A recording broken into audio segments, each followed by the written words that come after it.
Discussion naïve, c'est un podcast produit par la Télé du Haut-du-Lac où se retrouvent Vanessa Girard et Christian Laprise pour parler sans prétention de sujets variés. Chaque épisode est guidé par un thème et chacun s'engage à préparer une chronique en lien avec celui-ci, en plus d'en préparer une dont le sujet sera imposé par l'autre. Bonne écoute!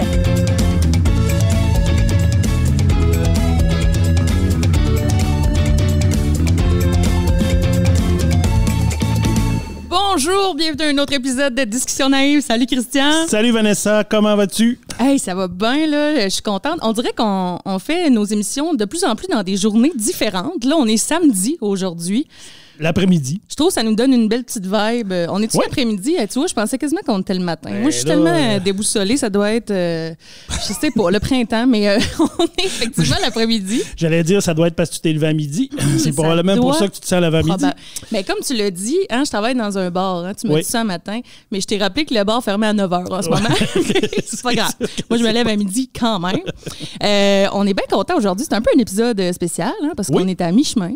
Oui, on est à la moitié. C'est notre 7e épisode, donc on est à la moitié de ce qu'on fait pour notre première saison. Puis pour pas améliorer, mais pour faire différent, on s'est dit qu'est-ce qu'on va faire là? C'est la moitié pour le reste des épisodes. Là, on a décidé, ça fait longtemps qu'on vous parle, qu'on aurait peut-être des invités, mais cette semaine, on a notre premier invité. Exactement. Puis là, on s'était dit, on va inviter ma soeur, mais elle n'était pas disponible. Fait qu'on s'est dit, on va inviter ton frère. Oui, c'est ça. J'ai un frère qui est comptable puis qui pourrait peut-être... non, mais on dit ça. On s'est pas dit ça. Dans le fond, on a choisi notre thème. On pourrait dire notre thème parce qu'on a décidé cette semaine de vous parler de l'école, de parler de nos cheminements... Scolaire, mais pas nécessairement de vous dire qu'est-ce qu'on a fait comme études, mais qu'est-ce qu'on a... toutes sortes de choses. Quel étudiant on était. Quel genre d'étudiant. Notre vie d'étudiant. Qui nous a marqué, qu'est-ce qu'on a aimé, si on a fait des niaiseries, quelles niaiseries on a faites. Et il est venu l'idée de dire, pourquoi on parle pas à quelqu'un qui, lui, ça a été important aussi dans sa vie, l'école. Et en plus, il est porte-parole des écoles publiques du Québec. J'espère que je me trompe pas, mais il saura nous le dire. Alors, on a avec nous cette semaine Philippe Laprise, qui est un jeune homme que vous connaissez peut-être. Bonjour Philippe. Bonjour. Hey, bonjour, comment allez-vous? Ça va bien et toi, comment tu vas?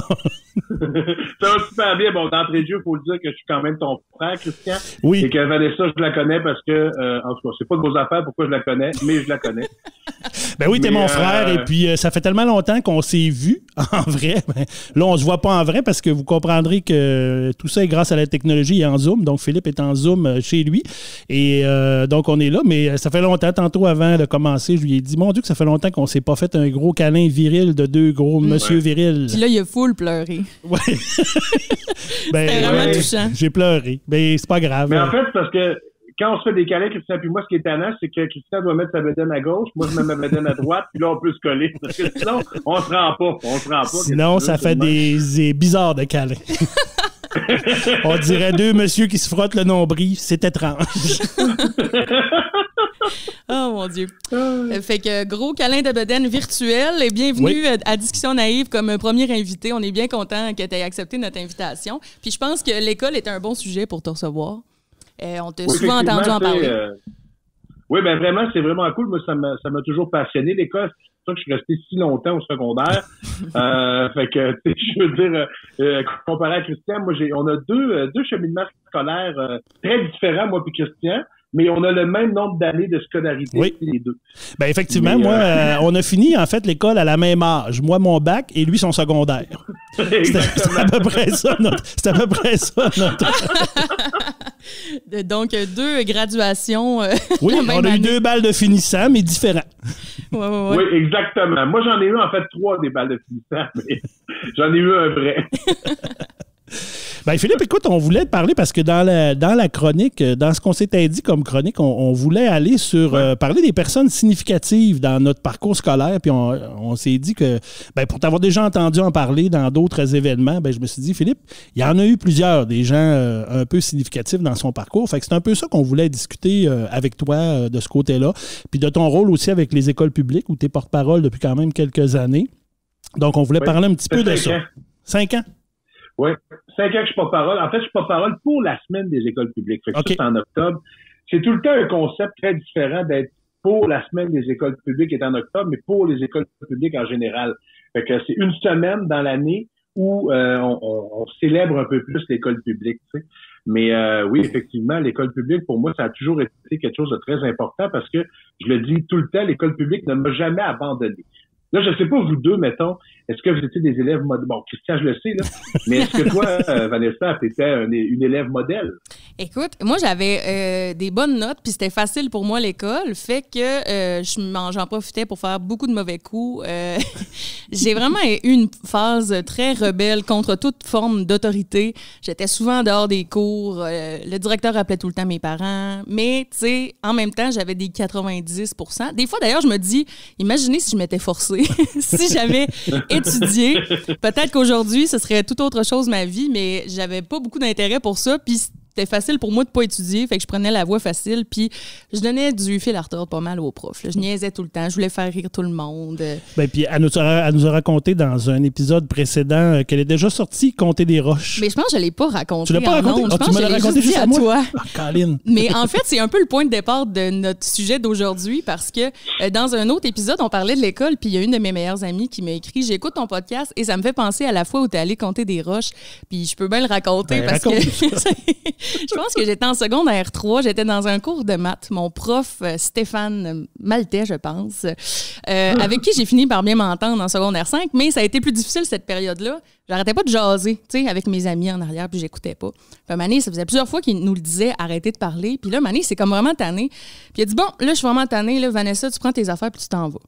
Fait que là, moi, un peu baveuse, je suis comme, ah ouais, je m'en vais où? Puis là, il dit, je m'en fous, va où ce que tu veux, va dehors compter les roches, ça te tente, mais tu sors de mon cours. Fait que là, écoute, la porte était grande ouverte. Puis cette classe-là était au bout d'un couloir où il y avait une porte où on pouvait sortir dehors, puis il y avait des fenêtres, tu sais, dans la classe. Fait que, écoute, ni une ni deux, je suis sortie, je suis allée en avant des fenêtres, et là, tous les étudiants se sont ramassés dans la fenêtre, puis je voyais mon prof, tu sais, en avant du tableau qui était de même. Puis moi, je regardais les roches, puis je faisais semblant de les compter. 1, 2, 3. Aussi ridicule que cela puisse paraître. Et bon, l'agent de sécurité qui était, en fait, mon adulte significatif, qui a vraiment changé ma vie. Je vous le raconterai tantôt pourquoi, mais moi, c'était lui, mon adulte significatif. Yvan Sabourin, qui ouvre la porte, puis là, il me regarde, c'est comme, qu'est-ce que tu fais, là? Viens-t'en, là, tu sais, puis qui vient me chercher avec tous les autres étudiants qui applaudissent, tu sais, comme vraiment une scène ridicule. Et surtout, le prof qui appelle chez nous pour dire, ben là, Vanessa, le compté roche aujourd'hui, fait qu'elle est dehors du cours de maths encore. Fait que ça a comme été, ouais. C'est une leader positif ou négatif, selon toi? Ben, écoute, je pense que c'est un peu négatif. Oui, mais moi, on m'a souvent dit, les profs me disent souvent que je suis un leader négatif, me disaient souvent, mais moi, je disais tout le temps, j'ai jamais demandé à être leader. Là. Si le monde me suive, moi, c'est pas mon problème. Et je me suis servi aussi de mon leadership plus positif dans ma vie. Là. Mais au secondaire, j'étais vraiment cette fille-là, un peu gossante, qui voulait tout le temps faire rire, puis que les profs aimaient pas beaucoup. Mais j'avais quand même des bonnes notes. Et ça s'est amélioré après, là, au cégep. Oui, t'es devenue une élève modèle. Ah ben, modèle, je dirais peut-être pas jusque-là, mais... Ben, moi, tu vois, c'est la même affaire que toi que j'ai vécu, mis à part les bonnes notes, tu sais, fait que tu vois que ça a été juste difficile parce que moi, évidemment, j'ai un TDAH, fait que ça fait en sorte que le monde comprenait pas ce qui se passait dans ma tête. Mais, tu sais, c'est ça, c'est là que tu rencontres des personnes significatives et tout ça, c'est super intéressant ton histoire. Je suis content que tu ne les aies pas mis dans le nez, par exemple, les roches, parce que je peux aller ça aurait été d'autres choses. T'as pas déjà fait ça, toi? Non, t'as pas fait ça, toi, Philippe. Non. C'est un bout de papier. Oui, un bout de papier quand t'étais jeune. Hein? Ouais, je pense que ça avait été enlevé à l'hôpital, ça, ce bout de papier-là. Ouais. Oui, on était allé à l'hôpital. Je l'avais rentré vraiment creux dans mon nez. Mais t'étais tout petit, là. T'étais un jeune. Ouais, j'avais 23, 24, je me souviens plus exactement quel âge j'avais. Non, je pense que j'avais 4 ans ou 2 ans, là, tu sais, c'était jeune. Mais moi, ma mère m'a jamais attaché pour un arbre avec une laisse. Bon, on en reparlera, hein, Christian? Ça, c'est une autre anecdote qu'un jour, je me suis dit, un jour, je vais ramener ça ici, mais oui, effectivement, moi, ma mère m'a déjà attaché pour un arbre. Mais pourquoi? Ben en fait, c'est qu'elle avait besoin de travailler dans la maison. Puis moi, je voulais aller dehors. Puis j'étais un peu... de ce qu'elle m'a raconté, j'étais le genre, moi, jeune, je sortais, puis je traversais la rue.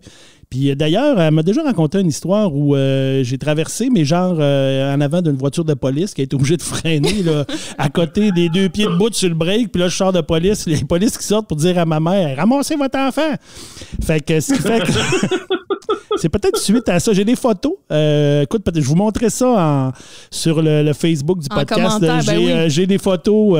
J'ai des photos de moi chez nous avec ma petite sangle de cuir qui avait été faite, je pense, à l'époque par mon oncle René, qui était cordonnier, le frère à ma mère. Donc, je pense que c'est lui. Faites sur mesure. J'avais une petite sangle avec une petite laisse et puis elle m'attachait pour un arbre. Puis j'étais très petit, mais j'ai une image claire dans ma tête d'avoir été assis à un arbre et puis de voir dans la maison ma mère qui faisait la vaisselle. Fait que moi, j'étais dehors j'ai vraiment cette image-là dans ma tête. T'étais-tu seul dehors avec ta petite sangle en cuir, faite sur mesure par un cordonnier? Je trouve ça malade. Je trouve ça fou. Et voilà. Mais longtemps, comme beaucoup. Ben, je pense pas que ça a été très long, mais dans ma petite jeunesse, période jeune, là, je sais pas. Faudrait que je demande à ma mère si ça a été très, très long.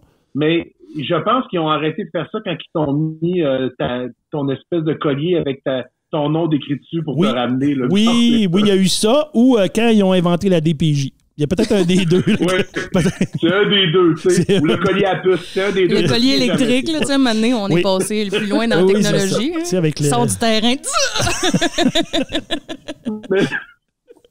Effectivement, ça ressemble à ça. On salue tes parents, d'ailleurs. Oui, salutations à ma mère.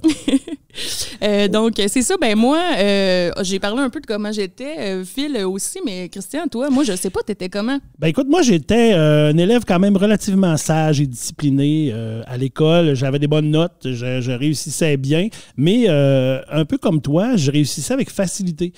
Donc, j'ai pas été un élève excessivement studieux. Je n'étais pas la personne qui passait énormément d'heures à étudier. J'avais une facilité à absorber la matière et tout ça. Mais j'étais tranquille à l'école. J'ai commencé à m'énerver plus à l'université, moi. Ça a été plus tard, mon émancipation. Cégep université, mais pas tant quand même. OK. Mais il me semble que te connaissant, tu devais avoir beaucoup d'amis. Tu devais être un gars de gang. Oui, un gars de gang. J'étais un gars de gang. Beaucoup d'amis. Tu me connais aussi. Je prends pas beaucoup d'alcool, donc j'en prenais pas tant plus non plus au secondaire. Donc, j'étais vraiment un gars naturel avec beaucoup d'amis, tranquille, sage, mais effectivement, des amis. J'aimais bien les amis. L'impro, commencer l'impro, c'est au secondaire aussi, donc ça m'a sorti, mais quand même timide. Malgré ce que les gens pensent, je suis encore une personne timide aujourd'hui, même si les gens font « ben non, ça se peut pas », ben oui. Mais plus jeune, j'étais plus renfermé, un peu plus timide. Ça a été long avant que je m'émancipe un peu dans tout ce qu'on connaît maintenant que je fais, comme la scène, le théâtre, l'impro, tout ça. Ça a été un peu plus long avant que je sorte de ma coquille. Tu faisais au secondaire, là. Tu faisais de l'impro au secondaire. Je me souviens d'être allé te voir au secondaire, moi. Oui, je faisais de l'impro avec l'équipe de la Polyvalente d'Arvida. On avait une très bonne équipe, mais tu sais, moi, j'étais un joueur, j'étais le joueur de soutien. Je n'étais pas le joueur de premier plan. J'avais des très bons amis, très, très drôles. Fait que moi, j'étais plus le gars de soutien qui allait, mais écoute, j'avais énormément de plaisir à faire ça. J'ai commencé au secondaire, un petit peu au cégep. Après ça, j'ai arrêté jusqu'à temps qu'on recommence ici, il y a quelques années, dans la Ligue adulte.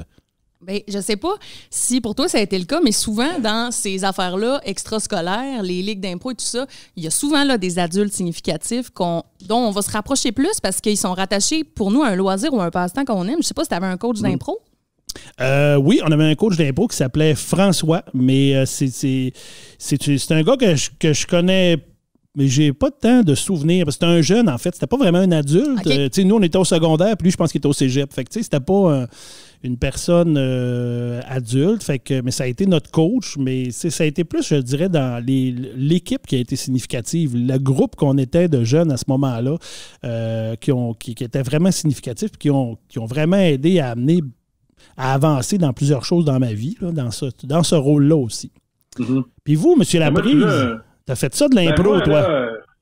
Oui, j'en ai fait beaucoup. Tu sais, puis moi, c'est drôle parce que je qualifie mon passage à l'école primaire et secondaire un peu dans j'ai deux phases. J'ai ma phase où je faisais pas d'improvisation parce que c'était vraiment difficile puis j'avais des connaissances qui étaient pas le fun puis pas adéquates pour un petit cul de mon âge qui était un peu délinquant sur les bars. Puis à un moment donné, quand j'ai commencé à faire de l'improvisation, je pense que l'improvisation est devenue significative dans ma vie. Tu sais, j'ai pas un coach que je me souviens que je ferais « Oh my God », non. J'ai des profs de même. Mais quand j'ai commencé à faire de l'impro, du théâtre, c'est là que je me suis aperçu que j'aimais vraiment ça. Puis moi, je parlais de Christian tantôt parce que je me rappelle d'avoir vu Christian dans la salle de la Polyvalente dans des bandes en train de jouer de l'impro avec du monde. Puis je me souviens d'avoir vu ça, puis d'avoir fait, hey, c'est bien le fun. Les gens rient, les gens l'applaudissent. Fait que c'était comme un début. Puis à partir du moment où j'ai vraiment, en secondaire 3, commencé à faire de l'impro, c'est là que on dirait que je suis devenu un peu plus douette, que je suis redevenu sur le droit chemin dans l'école, tu sais. Mais moi, ça a été significatif. Fait que on parle souvent de personnes, vous le dites, mais c'est vrai que, comme disait Vanessa, il y a des moments, il y a des choses qui font en sorte que ça devient significatif pour nous autres, puis ça nous garde à l'école. Parce que moi, ça me gardait à l'école, l'improvisation, tu sais, je veux dire, si j'avais pas fait d'impro, puis de théâtre, puis d'animer des soirées, de galas, puis il y avait des bye-bye à l'époque aussi, nous autres, on faisait ça à Polyvalent Arvida. Oui, on faisait ça. Si j'avais pas eu ça, j'aurais décroché de l'école, ça fait longtemps, j'aurais décroché parce que pour moi, l'école, ça m'a jamais parlé. C'est moi, l'école, pas encore aujourd'hui, parce que là, je comprends davantage, mais ça reste un carré qui évolue pas, qui change pas. Qui est pareil comme il y a 25 ans, tu sais, on dirait qu'il y a quelque chose qui manque dans ça, tu sais, là, je sais que s'il y a des profs qui écoutent, ils vont me taper ses doigts, là. Mais c'est là que ça a commencé. En fait, c'est quand j'ai eu ma première passion pour la scène que là, j'ai compris que j'avais du potentiel dans quelque chose. Parce que, tu sais, quand t'es un petit cul, Christian, tu sais, là, c'est moi, la première année, ça a été mon année la plus fun. À partir de la deuxième année, là, excuse-moi, c'est la maternelle. Ça a été mon année la plus fun. À partir de la première, quand il a fallu que j'apprenne à lire, pas à écrire, puis qu'il se rendait bien compte que j'étais pas capable de rester assis sur ma chaise, puis j'étais pas capable de rien faire, puis que là, ben, je sors de 6 ans. Il y a 6 ans de différence entre moi et Christian. Ouais. Christian, maman, elle a probablement jamais fait d'effort pour l'aider à l'école. Pense pas, parce qu'elle l'accompagnait pas parce qu'il était brillant, il était bon. Il était attaché en arrière dans le cours avec sa laisse, puis il faisait ses devoirs. Ben moi, c'est ça le problème, c'est que la laisse me faisait pas. Fait que c'est ça le problème. Mais d'arriver avec un enfant comme moi qui avait un problème, tout le monde voyait que j'avais un problème, qu'il y a quelque chose qui fonctionnait pas, tu sais.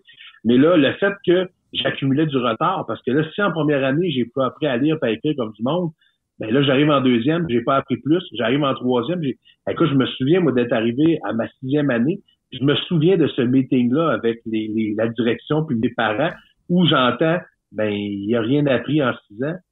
Faut l'envoyer dans des programmes spéciaux. Là, je me rappelle encore de ça, de tout ce cheminement-là. Fait que, tu sais, puis là, c'est là que ça a commencé un peu à pas déraper. Ben, moi, c'est ces années-là que j'ai dérapé un peu avec des amis pas trop fiables, où j'ai changé d'école. J'étais parti à Maria-Chapdelaine, à Jonquière, la même année où les Hells Angels avaient fait un règlement de compte en faisant exploser un char direct en avant de l'école. Tu sais, un beau jeudi, là. Un beau jeudi super le fun, là, quand t'as 11 ans. Là. C'est vrai qu'il y a eu ça. T'étais à cette école-là, toi? Je me rappelle de ça. Je suis arrivé live. Caroline de Bin, je me souvenais pas que t'étais là, par exemple. Ouais, j'étais en cheminement particulier 1 et 2. Ça, c'est faire son secondaire 1 en 2 ans. C'est tout pour donner confiance à quelqu'un. Vraiment, tu sais, ça a été plus rough, tu sais, fait que c'est pour ça qu'à un moment donné, quand je suis revenu à Sainte-Thérèse, au régulier, parce que là, ils comprenaient que quand j'étais dans des classes, je fonctionnais parce que j'avais l'encadrement que j'avais besoin. Et là, tranquillement, pas vite, ils faisaient, OK, il est correct. Mais là, à l'époque, ils cachaient pas que me remettre dans un groupe de 30, ça fonctionnait pas. Puis là, ben, c'est là qu'à un moment donné, l'impro est arrivé dans ma vie. C'est là que j'ai compris que si je voulais faire ça, il fallait que je reste à l'école. Puis là, ben, je suis retourné dans des groupes et c'est là que j'ai rencontré Monalise. Monalise. C'était mon prof. Monalise, qui était mon prof d'anglais de CPFT 3 et de CPFT 4, qui elle, pour moi, était significative dans ma vie parce qu'elle m'avait dit, elle m'avait été toujours sur la limite. Elle dit, on peut pas te chicaner parce que tu sais quand elle s'arrêtait, ça prouve que t'es un gars brillant puis intelligent. Puis elle m'avait dit, dans la vie, tu vas faire 2 choses, éducateur spécialisé ou humoriste. Puis j'ai fait les 2. Fait que je l'ai vraiment écouté comme il faut. Mais ces profs-là, parce que ces profs-là ont été spéciaux parce que c'était une nouvelle génération de profs, en fait. Tu sais, moi, Christian a connu les plus vieux, là, tu sais, les Chapdelaine et compagnie qui étaient au primaire, tout ça. Puis moi, je les ai connus un peu. Puis là, une année, je suis arrivé là, puis c'était ces nouveaux profs-là qui étaient en adaptation scolaire. Fait qu'eux autres, ils arrivaient avec un meilleur bagage pour aider le monde, ils avaient plus de connaissances. Et c'est Monalise qui m'a déjà dit, je me souviens très bien, ils sont en train de faire des recherches sur une affaire qui serait comme un genre de déficit d'attention avec hyperactivité. C'est la première qui m'avait jasé de ça. Elle me dit, un jour, il faudrait que tu passes les tests, parce que je pense que toi, t'es vraiment un TDAH. C'est la première fois que j'entendais parler de ça. Fait que, c'est bon. Quelle année t'étais rendu? Ouais. T'étais secondaire 1, 2, 3, genre? J'étais en CPST 3, en fait. Fait que, Okay. il y avait Méville aussi, il y avait Donald. C'est tous des profs que j'ai adorés. Puis, un dernier, moi, ça a été Bernard Dion qui a changé ma vie. Parce que Bernard Dion, je me souviens que quand je suis sorti du CPST 4, j'avais 19 ans. Puis, j'avais pas le droit d'être dans une école secondaire régulière parce que c'est 16 ans, tu sais. Puis, j'y avais dit, moi, si tu m'envoies aux adultes, je réussirai pas, je vais me perdre, là, tu sais. Puis, il avait fait faire une dérogation par les commissions scolaires de la Jonquière pour me garder en secondaire 5 il m'a dit ça. Il l'a-tu fait, il l'a-tu pas fait, là? Mais en fait, ce qu'il m'a dit, c'est qu'il avait comme pris en charge en disant, je vais te monter en secondaire 5, je vais m'arranger avec ça, mais déçois-moi pas, puis passe. Puis là, ben, j'avais fait mon secondaire 5 normal, puis j'ai fini à 20 ans. Fait que, tu sais, mais dans une école secondaire. Ah, mais Fait c'est que, tu sais, beau. ces gens-là, ouais. Puis c'est drôle parce que c'est jamais, et là, j'en ai une autre que je vais vous en parler dans 30 secondes. C'est juste que j'ai fait une affaire de même cette semaine avec la Montérégie. On parlait des personnes significatives. Puis, c'est pas quand t'es jeune que tu t'en aperçois, tu sais. C'est quand t'as 34 ans, puis tu fais, une chance que ces gens-là étaient sur mon chemin parce que jamais je me serais aperçu de ça. Puis, tu sais, je pense que la plus grande révélation de ma vie, puis là, je sais qu'elle va se mettre à broyer en entendant ça, c'est que si j'avais pas eu ma mère, j'aurais jamais passé mon secondaire. Parce que ma mère, elle me faisait mes résumés de lecture. Elle lisait les livres à ma place, elle faisait des résumés, puis là, on s'assoyait, puis elle me le comptait, puis je passais mes résumés de lecture à cause de ça. Elle me faisait, tu sais, elle me tellement, tu sais, à l'époque, je disais, elle me faisait chier. Puis là, aujourd'hui, je fais une chance qu'elle était là. J'aurais pas eu le secondaire 5, j'aurais pas été capable de faire l'École nationale de l'humour, j'aurais été rien. Fait que, tu sais, je pense que ce qui est innocent dans un adolescent, c'est qu'ils ne savent pas au début. Ils vont le savoir quand ils vont avoir 35-40 ans. Ils cachent pas tout l'impact que ces adultes-là ont autour d'eux, tu sais. Il va falloir qu'on lui fasse écouter cet extrait-là, là, même si tu l'as déjà dit, là, mais il faudra qu'elle entende ça. Mais je l'ai jamais dit en vrai parce que je me dis, là, elle va vouloir que j'y signe un papier, que je dise que c'est... Mais moi, tu sais, moi, je me rappelle que c'était quand même très difficile. Très difficile, on s'entend, mais je veux dire, je me rappelle d'avoir vu mes parents rusher sur Phil, maman aussi, puis Phil qui est pas content, puis qui veut pas, puis que c'est dur. Fait que je me rappelle d'avoir vu ça rusher beaucoup, surtout maman, là. C'est vrai que c'est surtout notre mère là, qui a été, lui... Mais tu sais, là, Christian, c'est drôle parce que moi, c'est à 44. J'ai 44, je vais avoir 45, tu vas avoir 51, juste te le rappeler. Oui. Dans pas longtemps, pour de ça. Mois d'avril, bientôt. Dans 5 jours. Mois d'avril. Dans un mois. Bientôt. Mais c'est que c'est évident qu'on se pognait, maman puis moi. Parce que tous les deux, on était TDAH. Oui, il y a ça aussi. Ah ouais. Ma mère le savait pas, évidemment, parce qu'elle, elle comprenait pas. Mais tu sais, moi, une année, j'ai parlé à ma mère, puis j'ai dit, moi, j'ai fait une belle thérapie il y a quelques années, puis mon psychologue, j'arrêtais pas de parler de maman, puis il disait, parce que tu comprends pas encore. Puis là, je disais, qu'est-ce que je comprends pas? Ce que tu comprends pas, c'est que le plus gros lien que tu as avec ta mère, c'est que vous êtes tous les deux TDAH. J'avais 43 ans. Non, je devais avoir 40, je me souviens plus. Ah. J'ai fait, ça m'a comme pété dans la face. J'ai dit, tabarnak. Ben oui, toi. Mais c'est pour ça que je me pognais tout le temps avec, parce que je suis hyper impulsif, puis là, on faisait ta. Puis Raymond, il angoissait, il faisait rien, à part pas se demander ce qui se passait, tu sais. Puis c'est quand j'ai confronté maman là-dessus, une année, en lui disant, ce que tu comprends pas, c'est qu'on le plus gros lien que toi puis moi on a, c'est que tous les deux, on était TDAH. Et là, écoute, évidemment, ma mère s'est mise à pleurer. Mais c'est là que j'ai compris qu'elle m'a dit, à 40 ans, c'est parce que moi, je faisais ça et tout, mais je me revoyais avec les profs qui me chicanaient, puis tu comprends, c'est qu'elle, elle revivait ce qu'elle a vécu avec ses profs qui tapaient sa tête parce qu'ils disaient, François, elle l'a pas fait, François, tu sais, elle me parlait de ça, puis ma mère, elle a 80 quasiment, là. Ben oui, puis là, j'ai fait... Ma mère qui est jumelle, puis je pense que souvent, il y avait ça, là, c'était la petite poffine des deux jumelles. Oh non! Les deux, me semble. Ben oui. T'sais. Fait que, tu sais, il y a tout cette espèce d'aspect-là que maintenant, on réalise, mais ce qui est dommage, je reviens toujours à ça, c'est qu'on le réalise quand on a 40 ans. On le réalise pas quand on a 16. Parce que quand on a 16, nos priorités sont pas pareilles. Mais tu vois, j'avais jamais pensé questionner Christian ou André ou Hélène sur comment eux ont vu ça, parce qu'ils ont été témoins de mes de mes... Ben oui, mais quand même pas si pire. Je veux dire, tu sais, j'ai pas un souvenir de grand drame. Là. C'est pas quelque chose que je dis, mon Dieu, c'était terrible à la maison. C'était pas terrible, mais je me souviens d'avoir vu maman travailler fort avec toi, puis essayer, puis de toi de t'avoir vu aussi te fâcher un peu, puis te décourager, puis même qu'on a déjà parlé plus jeune... d'avoir essayé moi-même de t'expliquer des affaires quand j'étais un peu plus vieux, puis que finalement, moi-même, me décourageais. Je disais, voyons, on comprend mais rien, cet enfant-là. Mais je vous écoute depuis tantôt, puis c'était vraiment la même chose chez nous, parce que, tu sais, j'ai 2 sœurs, j'en ai une qui est plus vieille que moi, puis j'en ai une qui est plus jeune, puis moi puis ma grande sœur, ça a toujours été super facile, l'école. Fait que, tu sais, ma mère, elle nous a aidés dans nos devoirs un peu au primaire, à un moment donné, ça a pris le bord, puis on était super autonomes. Bon, les profs et le directeur appelaient souvent chez nous pour parler de mon comportement. Mais au niveau des notes, tu sais, ça allait bien. Puis ma petite sœur, elle a découvert tard qu'elle était TDA. Mais elle était super tranquille, sage et gênée, limite, à l'école. Puis elle essayait vraiment de réussir. Puis moi aussi, j'ai tellement essayé de l'aider. Puis je revois ma mère sur le bout de la table essayer d'aider ma sœur pour que ça rentre, la matière. Puis tu sais, ma mère aussi, elle avait jamais fait ça avec nous autres, là. Fait que tu sais, c'était vraiment pareil. Puis des fois, ma mère, elle me payait pour que je donne du tutorat de maths à ma petite sœur. Puis moi, je pognais une heure. Là, j'étais là à ma petite sœur, j'étais là. Mais je te l'ai expliqué hier! Tu as réussi hier! Puis là, c'est comme si je t'avais rien dit, là. C'est comme si on avait tout perdu. Puis tu sais, je pognais tellement une heure, mais tu sais, à cette heure aujourd'hui, que je pense. Avoir su que j'aurais pu faire de l'argent avec ça, j'aurais été riche. J'aurais dû en demander de l'argent, moi aussi, je l'aurais fait. Ben là, moi, c'est ça. Moi, je travaillais pas gratos. Non, mais tu sais, je pense qu'elle m'avait proposé ça pour me motiver à l'aider parce que justement, je pognais une heure puis je voulais plus l'aider, là. J'étais là, ça donne rien. Hier, elle savait tous ses verbes irréguliers en anglais, puis elle a eu genre 22% à son examen. Mais tu sais, on s'est rendu compte que à un moment donné, c'est ça, ma petite sœur, elle s'en est rendue compte elle-même. Puis là, on était dans une période où on commençait à en parler pas mal plus, peut-être qu'à ton époque, Phil. Fait que, tu sais, là, ça a été diagnostiqué. Elle a fini par être médicamentée, puis ça a changé sa vie, là.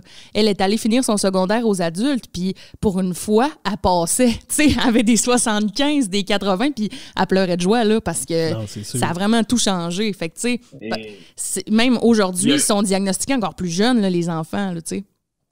Oui, puis tu sais, des fois, les gens ne comprennent pas que la quantité d'énergie cérébrale que ça me prend, moi, pour être concentré sur quelque chose, là, c'est comme épouvantable. Là, tu sais, imagine quand tu as 6 ans, 7 ans, 8 ans, que il faut que tu te concentres sur quoi, mais que ça te demande du jus et que tu sais même pas ce que tu as. Tu sais, que personne comprend, personne n'est en train de faire ça, tu sais. Mais c'est ça qui est extraordinaire, parce que c'est drôle, on parle des familles, tu sais. Moi, je me souviens qu'André, mon grand frère, m'a déjà dit, mot pour mot, on savait plus quoi faire avec toi. On a failli acheter un Subway. Là, je fais, quoi? Là, je dis, André, de quoi tu parles? Ils ont voulu acheter un Subway et mettre gérant. Ça fait peu, là. Toi, tu voulais acheter un Subway puis que je devienne gérant. Puis je dis, André, quand est-ce que tu voulais faire ça? Ben, tu sais, quand ça a sorti, là, je fais, mais t'es bien innocent. Pourquoi t'as pas acheté un esti de Subway? On serait tous riches, toute la gang, aujourd'hui! Là, j'arrête pas. Mais à chaque fois que j'y en passe, je fais, oublie pas que toi, le cap, t'as jamais acheté. Là, il voulait acheter la franchise pour avoir des Subway au Saguenay-Lac-Saint-Jean. J'ai dit, mais t'es bien jambon. Pourquoi t'as pas acheté ça? Mais tu sais, tu comprends, c'est que ce que ça montre dans cette absurdité-là, puis dans ce comique-là, c'est que la famille est super importante aussi. C'est la signification de la famille, tu sais. Mais ce qui est con, c'est que je le ramène, c'est qu'on s'en aperçoit trop tard. On fait comme... Puis ce qui est le fun aussi, c'est que, en tout cas, pour ceux qui ont vu les spectacles de Phil, dans son deuxième spectacle, là, plus sexy que jamais, il en parle beaucoup de quand il y a eu son diagnostic, de la façon dont c'est arrivé.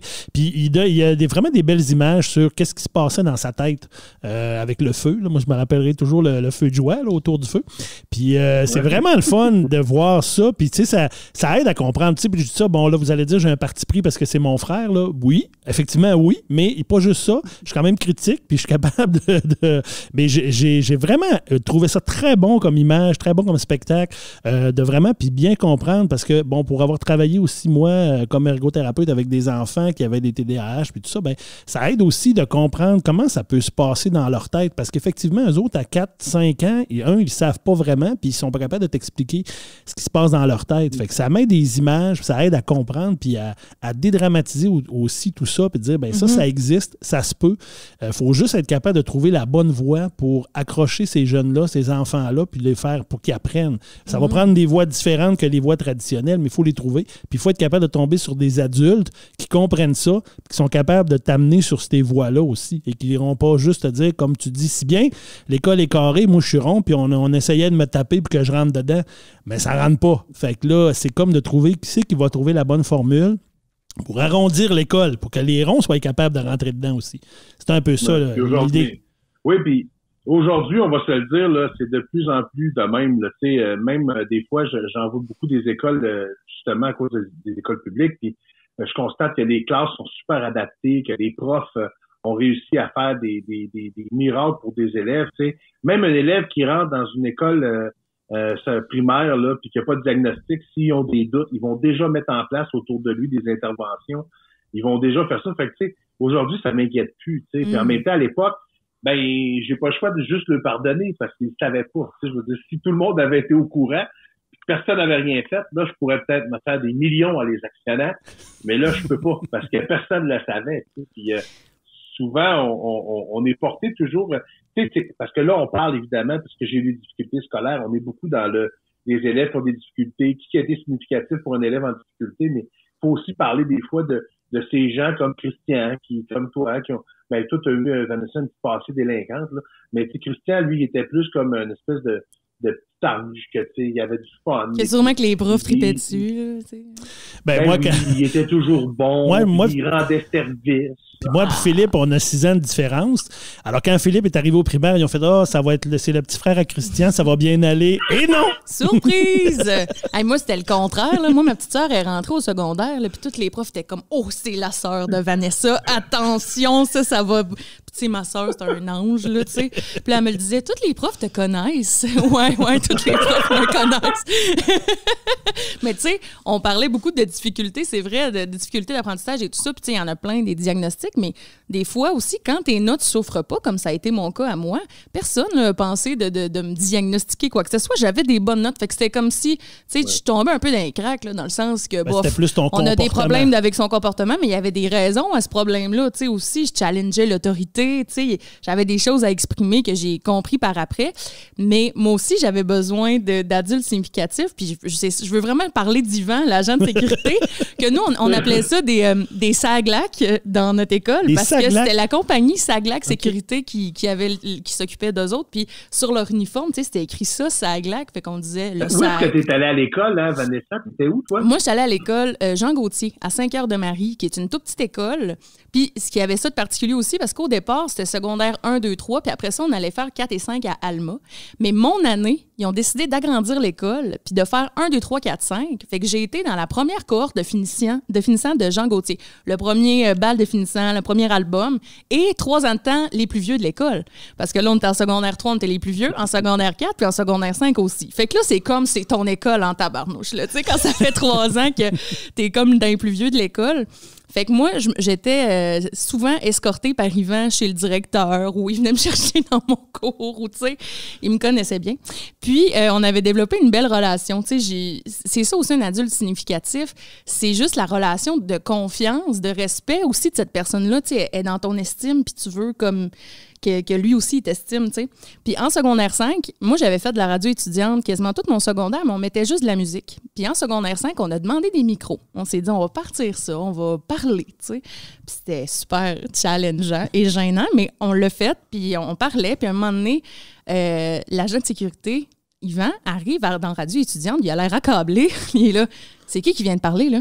Fait que là, moi, j'étais là, c'est moi. Qu'est-ce que j'ai dit? Tu sais, me demandais-tu? C'est moi. Là, il fait, t'es donc bien bonne. Il dit, t'es vraiment bonne, là. Il dit, t'as vraiment une voix radiophonique. Il dit, t'as vraiment un don, là. Il dit, on aurait dit qu'on écoutait la radio. Il dit, t'as-tu déjà pensé que tu pourrais faire ça dans la vie? Puis moi, ça, j'étais en secondaire 5, puis on devait être en février, genre. Puis je savais pas où envoyer ma demande de cégep, là. Je savais pas où que je m'en allais, puis ce que j'allais faire dans la vie, mais pas en tout. Puis là, il me dit ça, puis il me dit, il y a un cours qui existe, ça s'appelle ATM, ça se donne à Jonquière. Connais-tu ça? Non, j'ai jamais entendu parler de ça. Et c'est lui qui m'a amené de la documentation là-dessus. Puis j'ai pris un rendez-vous avec mon orienteur, Julie, qui m'a dit d'emblée, « Ah oui, ça existe, mais tu sais, c'est dur à être pris là, c'est contingenté, blablabla. Ça fait longtemps qu'il n'y a personne de l'école qui n'a pas été pris là. » Tout pour t'encourager.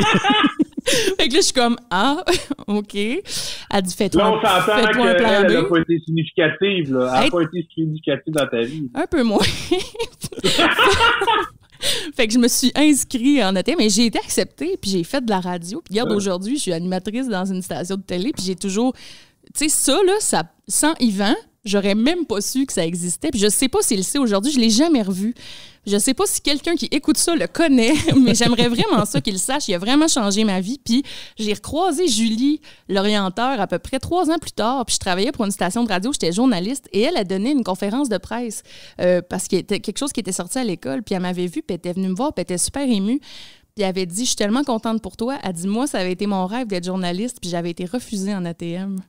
Puis là, je m'étais dit, ah, c'est pour ça, dans le fond, qu'elle m'encourageait pas trop. Tu sais, elle se disait, moi, ça a détruit mon rêve, fait que je veux pas que ça arrive à elle aussi, tu sais. Mais finalement, elle était super contente pour moi. Fait que, bref, tout ça pour dire que des fois, on ne sait pas la source que ça va être. Ben, on a tous des orienteurs comme ça qui sont significatifs dans nos vies. Moi, c'était au cégep où je me questionnais sur où j'allais faire quoi à l'université, puis tout ça. Puis j'hésitais parce que, bon, je connaissais la physiothérapie, mais il y avait l'ergothérapie aussi que je connaissais pas trop. C'était un peu mystérieux.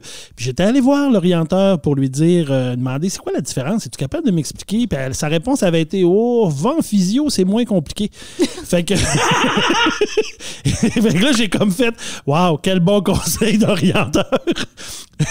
Donc, yeah! Mais sur ça, j'ai décidé. Fait que finalement, j'ai fait un bac en ergothérapie. J'ai été ergothérapeute quand même 27 ans dans ma vie. Malgré tout. Malgré tout. Et j'étais très content de mon choix. Fait qu'une chance, j'ai pas écouté mais je ne me rappelle même pas de son nom. Mais bon. C'est qui. Mais c'est un orienteur significatif. C'est bon. Hey, mais moi, il y a une autre facette que j'aimerais qu'on parle aussi parce que moi, j'ai été, je pense, dans ma vie aussi une adulte significative pour des jeunes parce que j'ai été coordonnatrice d'une maison des jeunes, j'ai été coach d'impro au secondaire. Puis là, j'avais l'autre rôle, tu sais. Puis ça m'a été confirmé par des jeunes qui m'ont revu. L'année passée, j'ai rencontré une jeune que j'avais pas vue depuis ce temps-là. Ça devait faire 10 ans. Puis elle avait les larmes aux yeux quand elle m'a vue. Elle m'a dit, je m'attendais pas à te voir. Puis elle dit, je suis tellement contente de te voir. Puis tu as tellement été là pour moi. Puis tu sais, là, je savais plus comment le prendre. J'étais là, mais je m'étais même pas rendu compte que je l'étais. Fait que je sais pas si ça vous est déjà arrivé, vous, d'être adulte significatif, tu sais. Ben moi, moi, ça m'est arrivé souvent, évidemment, étant donné que je suis connu, c'est plus facile, qu'ils sont capables de me rejoindre plus facilement pour me dire à quel point j'ai changé leur vie. Moi, j'ai 2 anecdotes là-dessus que je trouve belles, dont une qui m'avait fait peur, et ça me fait rire. J'étais à Montréal, je m'en vais dans un bureau de production pour un show télé.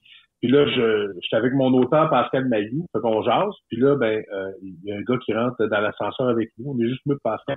Il y a un monsieur qui est là, un monsieur qui venait je pense qu'il venait du Maroc. Je sais pas, je me souviens plus. Fait que là, on monte dans l'ascenseur, puis le monsieur est là, puis il est comme nerveux, lui. Puis lui, il pèse pas sur le piton pour monter, tu sais. Et je me dis, il va au 7e comme nous autres, puis tout ça. Fait que quand on arrive au 7e, les portes ouvrent. Et là, moi puis Pascal, on sort. Et là, le monsieur, il fait comme jamais à la porte, puis il dit, excusez-moi, monsieur Laprise. Je fais, oui. Et il dit, ça fait 3 ans que je suis au Canada, au Québec. Puis il dit, ça fait 3 ans que je suis pas capable de trouver une job, rien. Je voulais juste vous dire que quand vous avez commencé à parler de TDAH, j'ai comme compris que c'est ça que j'avais. Fait qu'aujourd'hui, je prends de la médic, puis j'ai trouvé un travail. Je voulais juste vous dire ça, puis j'ai dit, OK, mais vous venez pas ici? Ils disent, non, je travaille dans un autre building. Je vous ai vu sur la rue. Je vous ai suivi. Il fallait absolument que je vous le dise. Et là, j'ai fait, my God, puis là, t'as Pascal Mailloux, tu sais, tu connais Pascal. Oh, oui. Pascal qui fait, voyons donc, le gars t'a suivi juste pour te dire ça. Je fais, oui, ça a l'air que j'ai donné un coup de main dans sa vie, tu sais, pour aller un peu plus loin. T'sais. C'est beau, imagine comment c'était important pour lui. C'est important pour lui, puis tu sais, c'est une autre culture, il est plus gêné. Tu sais, des fois, les Marocains sont plus gênés. Ils veulent pas parler de leur émotion. Tu sais, c'est peut-être un jugement que je dis là, mais je trouvais que le monsieur avait fait des gros efforts de me dire ça, puis j'avais trouvé ça super cool. Tu sais. Puis évidemment, souvent aussi, j'ai des amis qui m'appellent. Comme exemple, Dominique du Rabasca, qui est où ce que je vois souvent faire de la motoneige ou passer des vacances, puis qui me dit tu viens la semaine prochaine, ouais, il y a un petit gars qui est là, il s'appelle Félix, puis il a de la misère, il se fait intimider à l'école, puis puis je fais OK, ben, il t'aime bien, tu passerais-tu un petit 5 minutes avec juste pour y jaser? Fait que là, évidemment, Félix ne savait pas que j'allais venir au Rabasca, tu sais, puis là, ben, j'arrive au Rabasca, je suis en train de manger, puis lui, il est en train de manger avec sa famille. Fait que là, Doug m'avait dit, ouais, tu vas le voir, il est là-bas. Fait que là, je vais le voir, je jase avec un peu, là, il est sur le cul, là, il avait 9 ans, il est sur le cul, hein, moi, ça va, là. Puis là, j'y parle, puis je dis, puis j'ai toujours la même technique. Puis, comment ça va à l'école? Tu t'es pas trop écœuré parce que t'es beau, puis t'es fin. Puis là, ils partent à rire. Puis ils font, ouais, non, mais tu sais, je me fais écœurer un peu. Puis tu sais, le petit gars était costaud. Il était vraiment, il s'était mâché par moi, là. C'est un homme, un vrai de vrai, là. Puis elle m'a dit, j'ai dit, je suis pas au football, toi. Ah non, je serais jamais capable. Ben voyons, au football, tu peux être sur la ligne offensive, il n'y en a pas de problème, puis il n'y a rien là, puis tu sais, c'est facile de faire ça, puis t'es capable. Puis là, tu devrais essayer des camps de sélection, puis aller dans une école à Gatineau où il y avait une équipe de football, puis tu devrais y aller, tu sais, puis tout ça. Puis 3 ans après, je le revois au Rabasca. Il devait mesurer 6 pieds 4, man. Il avait grandi comme jamais. Puis il était dans l'équipe de football de la Polyvalente. C'était un des joueurs de ligne les plus appréciés, puis tout ça. Puis là, il me regarde, puis là, écoute, je lui ai dit merci parce que, tu sais, ça avait été cool, nanana, tu m'as expliqué ça, nanana. Puis ben lui, aujourd'hui, il est en voie de jouer pour les Carapins. Ah, je pensais que tu allais dire que c'était Laurent Duvernay-Tardif. Là, j'étais là, j'attendais le punch, j'étais là. Oh mon Dieu! C'est Laurent Duvernay-Tardif, j'ai changé sa vie. Bonne journée tout le monde. Il m'a envoyé une bague. Non, fait que c'est ça. Tu sais, je suis devenu plus significatif. Évidemment, il y en a plusieurs, tu sais, de gens, autant des vieux que des jeunes, mais c'est sûr qu'il y en a qu'on... Le problème, c'est qu'on le sait pas. Tu l'as dit tantôt, on le sait pas. On l'apprend un jour, tu sais. Fait que on le sait pas. Puis moi, ben, du fait que je sois connu, ben c'est un petit peu plus facile d'accrocher les jeunes. Tu sais, moi, quand j'ai commencé à dire j'avais un TDAH, il y a une méchante gang de jeunes à la maison qui doivent avoir fait « Oh my God, il est comme moi, lui, Colin. » Fait qu'il est... Puis moi, je dis toujours que tout est possible. Fait que tu dis à ces jeunes-là, ah ouais, pousse, puis vas-y. Puis ce qui est le fun, c'est que, en tout cas, là, je sais que j'ai l'air chauvin encore parce que je l'aime bien, mon petit frère. Hein. Mais, tu sais, puis l'année passée, il est venu, il a été demandé dans les. Juste avant la pandémie et le confinement, en février l'année passée. Oui. Dans le cadre des semaines de l'école publique, là, en février, ou la semaine sur la persévérance scolaire, c'est vrai. Il est venu faire des conférences à la Polyvalente de Roberval puis à la Polyvalente de Saint-Félicien. Puis, tu sais, encore aujourd'hui, parce que, bon, ma copine travaille à la Polyvalente à Saint-Félicien, donc, encore aujourd'hui, elle s'en fait parler par des jeunes qui lui ont dit, parce que là, ils savent que c'est mon frère, donc, qui ont un lien aussi. Donc, là, ils font comme, hey, ça l'a vraiment marqué puis changé, juste ce qu'il a dit, ce qu'il a parlé. Puis, tu sais, moi, je te trouve que c'est beau ce qu'il dit aux jeunes, puis c'est beau de la façon dont il parle, parce que vraiment, les jeunes, ça les accroche. Puis, tu sais, on l'a vu, là, écoute, l'amphithéâtre était plein à Saint-Félicien, puis, écoute, les jeunes sont attentifs, ils écoutent, ils posent des questions, ils sont vraiment intéressés. Ouais. Puis même les profs le disent. Les profs le disent après de dire, crime, ça a fait une différence. Il y a beaucoup de jeunes qui en ont reparlé, qui ont reparlé de son parcours, puis tout ça. Fait que, tu sais, ça vient vraiment faire un petit accrochage là-dessus qui est vraiment intéressant.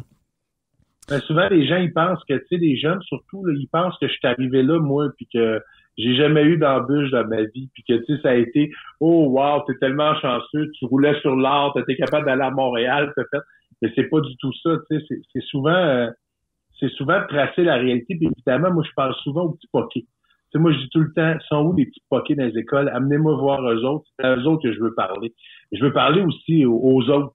Mais les petits poquets, pour moi, sont importants parce que c'est à eux qu'il faut dire, hey, le grand, c'est une mauvaise passe, ça va moins bien. Fais un petit peu d'effort, tu vas voir, ça va bien aller. Puis souvent, je dis au monde, moi, je parle leur langage. Tu sais. Je suis pas un prof, je suis pas un directeur, je suis le gars qui vient juste dire, hey, ma gang de jambon, bottez-vous le cul un peu. Tu sais, même dans ton parcours plus vieux, au niveau de l'humour, ça n'a pas été. T'as pas eu un parcours. Tu sais, quand tu t'es pris à 2 fois avant d'être accepté à l'école de l'humour, donc ça t'as pas été pris la première année. Puis même quand tu as sorti de l'école de l'humour, t'as pas eu. Tu sais, t'es pas arrivé. Ça a pas été instantané ton succès. Ça a pris quand même plusieurs années où tu as bûché, où tu as travaillé, où tu t'es remis en question. Tu as travaillé comme éducateur spécialisé, tu l'as dit tantôt. Tu as fait tes cours à distance pour finir ton deck à correspondance. Donc, tu sais, tu as bûché quand même tout ça avant d'arriver à la consécration, là, quelque part en 2009, si ma mémoire est bonne, ou 2007. 2009, ouais. Tu as été révélation du Festival Juste pour rire, c'est en 2009, je pense, c'est ça? Non, l'Olivier, c'est 2009. C'est en 2006, en fait. En fait, parce que ce qui se passait, c'est que quand tu sors de l'École nationale de l'humour, tu sors avec des outils. Tu as des outils. Comme quand vous sortez de vos cours d'ATM, tu sais comment faire des blagues. Fait que là, tu t'en vas dans les bars. Puis là, tu réalises dans les bars que de faire des personnages, c'est une mauvaise idée. Fait que là, tu fais OK, qu'est-ce qu'ils font, puis tout ça. Puis là, il faut que tu cherches qui, t'es quoi, comment tu fonctionnes. Et c'est quand Michael est venu au monde, en fait. Parce que moi, m'amener Michael, ma plus vieille, est venue au monde. Puis 2 jours après, j'avais un spectacle. J'avais rien préparé. J'avais aucune idée quoi faire. Fait que j'ai dit, m'a compté l'accouchement. M'a juste compté l'accouchement, là. Fait que j'ai compté l'accouchement. Je pensais que ça allait durer 4 minutes. J'ai fait 25 minutes. Puis ça a été un hit. Parce que là, j'ai comme trouvé ma niche. J'ai fait, OK, moi, je suis un conteur. Fait que je peux compter des histoires puis des affaires de même. Je suis pas un gars de personnage, mais dans mes histoires, je peux faire des personnages. Je peux faire ça. Puis quand je suis arrivé, là, à ce moment-là, j'ai commencé à faire tout ça, faut que je fasse, faut que je compte ce que je vis, tout ça. Mais la consécration, pas la consécration, mais quand j'ai su que je pouvais faire ça professionnel, c'est quand j'ai fait le concours de festival d'humour de l'Abitibi-Témiscamingue, où je suis arrivé premier, puis j'ai eu le prix du public aussi à l'unanimité, genre. Fait que là, j'ai fait, OK, là, je suis arrivé premier, on était quand même une méchante gang, puis j'ai fait ça, OK, excellent. Puis là, ben ça s'est juste enchaîné. L'année d'après, c'était à Juste pour rire. Là, j'ai eu Révélation de Juste pour rire. L'année d'après, c'était les Oliviers. J'ai eu Découverte des Oliviers. Fait que là, c'était comme... Là, je voyais juste que le chemin y allait. Mais on est en 2010. J'ai fait l'école en 2001. Fait que c'est 9 ans de travail avant d'arriver où est-ce que je suis arrivé, tu sais. Puis même dans ça aussi, j'en ai vu du monde significatif, mais... je les aime pas, j'en parlerai pas. mais ça démontre qu'encore dans ton parcours, ça n'a pas été un parcours facile. Puis moi, pour l'avoir vu de l'extérieur, c'est que tu as eu un parcours où tu as travaillé, puis tu as bûché, puis tu as fait des apprentissages. Puis tu sais, ça continue à être ça. Tu n'es pas sorti de l'école parce qu'il y en a que ça arrive, puis ils sont très bons. Puis il y a des gens tu sais, ils sortent de l'école, puis tu les connais tout de suite, puis ça pogne, puis ça lève tout de suite. Mais ça n'a pas été nécessairement, toi, ton cas où tu as dû travailler, faire des bars, puis animer, puis te retrouver dans des situations sûrement qui n'ont pas d'allure. Mais parce que c'est un métier ludique, tu sais, fait que de l'extérieur, tu es comme, wow, c'est juste du fun, mais il y a tellement de travail derrière ça. Puis même ceux qui sortent de l'école puis qui ont tout de suite leur show, je doute pas une seconde qu'ils ont travaillé super fort, tu sais, pour monter ça, là. Non, mais c'est ça. Souvent, les jeunes, souvent, le monde en général pense que de monter un numéro, mettons un show d'1 heure et demie, ça se monte en 2 semaines. Sauf que ça prend 1 an. Tu sais, je veux dire, là, je suis déjà en train d'écrire mon 4e show, puis je peux même pas roder ce que j'ai sur papier. Fait que j'ai 12 numéros de prêt que je lis à Michael, que je lis à Mylène, que je lis, qui me font, je comprends pas, puis là, je mets pas. Mais le travail qui est à travers ça, cette espèce d'acharnement-là, tu sais, je vais faire un lien encore où je vais faire broyer ma mère, ce travail-là, cet acharnement-là, ma tête de cochon de vouloir réussir, là, ben, c'est à cause que j'ai une mère qui s'appelle Françoise Ouellette qui m'a bûché dans le dos, qui m'a montré que dans la vie, même si t'es à terre, faut que tu te relèves puis que tu décolles. Parce que si elle m'avait pas montré ça, j'aurais jamais été capable de faire ce métier-là, tu sais. Puis, le fait de manger des tapes à la gueule tout le long de mon primaire, puis de me faire insulter par plein de monde, ça fait qu'aujourd'hui, c'est moi une critique, là, ça m'atteint pas bien. Puis, tu sais, quand je me pète la gueule dans un show, je me mets pas à broyer sur le fait que le public n'est pas bon. Je fais, moi, qu'est-ce que j'ai fait de pas correct? Je me remets en question, je me relève, puis je repars, tu sais. Ça m'a formé tout ça, tu sais, ça a fait qu'aujourd'hui, tu sais, ma mère qui était significative, les gens que j'ai rencontrés, ça fait qu'aujourd'hui, je suis devenu cette personne-là. Puis qu'à mon tour, ben, je significativement les autres. sais pas si ça se dit. Oh, ouais, ça se dit. Ça se dit. Puis c'était beau, en plus. Ah oui, c'était beau. C'était super touchant. Mais c'est vrai parce que, tu sais, moi, des fois, on me demande, mettons, à l'impro, là, hey, mais d'où ça devient cette répartie-là? Fais-toi donc écœurer, voir pendant 12 ans de temps, voir. Tu vas voir, tu vas en avoir de la répartie, puis tu vas finir par penser à des répliques, puis, tu sais, à un moment donné, tu vas te rendre compte que tu peux y dire, puis, hop, les gens ont ri, puis ça a désamorcé la situation, puis, tu sais, moi, ça m'a pris jusqu'à mon secondaire 3 pour le comprendre, mais à un moment donné, quand t'as catché ça, tu sais, mais si je m'étais pas fait écœurer de même, je serais pas la personne que je suis aujourd'hui, là, tu sais. Ben, Caroline Debine. Moi, j'ai développé de la répartie aussi, mais autrement. J'ai pas... Mais moi, j'étais tranquille. Fait que je lisais des livres. Je lisais des livres. Mais tu vois, moi, j'étais tantôt, on disait, ben, tu vois, adulte significatif. Dans mon travail, de par mon travail, j'ai travaillé longtemps avec des enfants qui ont des difficultés, des handicaps, toutes sortes de choses, en fait. Et il y a beaucoup de ces jeunes-là qui, aujourd'hui, quand je les vois, des fois, puis des fois, ils me l'exprimeront pas, mais ils vont, je sais, tu sais, il y en a une, entre autres, que je pense, là, elle, quand je la vois, c'est sûr, elle me voit à l'autre bout d'une place, elle part à la course, puis là, elle me fait un câlin. Fait que, tu sais, je sais que pour elle, j'ai été une personne importante dans sa vie de par le travail que j'ai fait. Fait que, tu sais, moi, c'est beaucoup de ces jeunes-là que je vois aujourd'hui. Ou, ben, tu sais, Vanessa et Philippe le sait aussi. Moi, je suis impliqué dans la pastorale jeunesse dans notre milieu ici, où j'essaie toujours avec l'équipe qu'on est.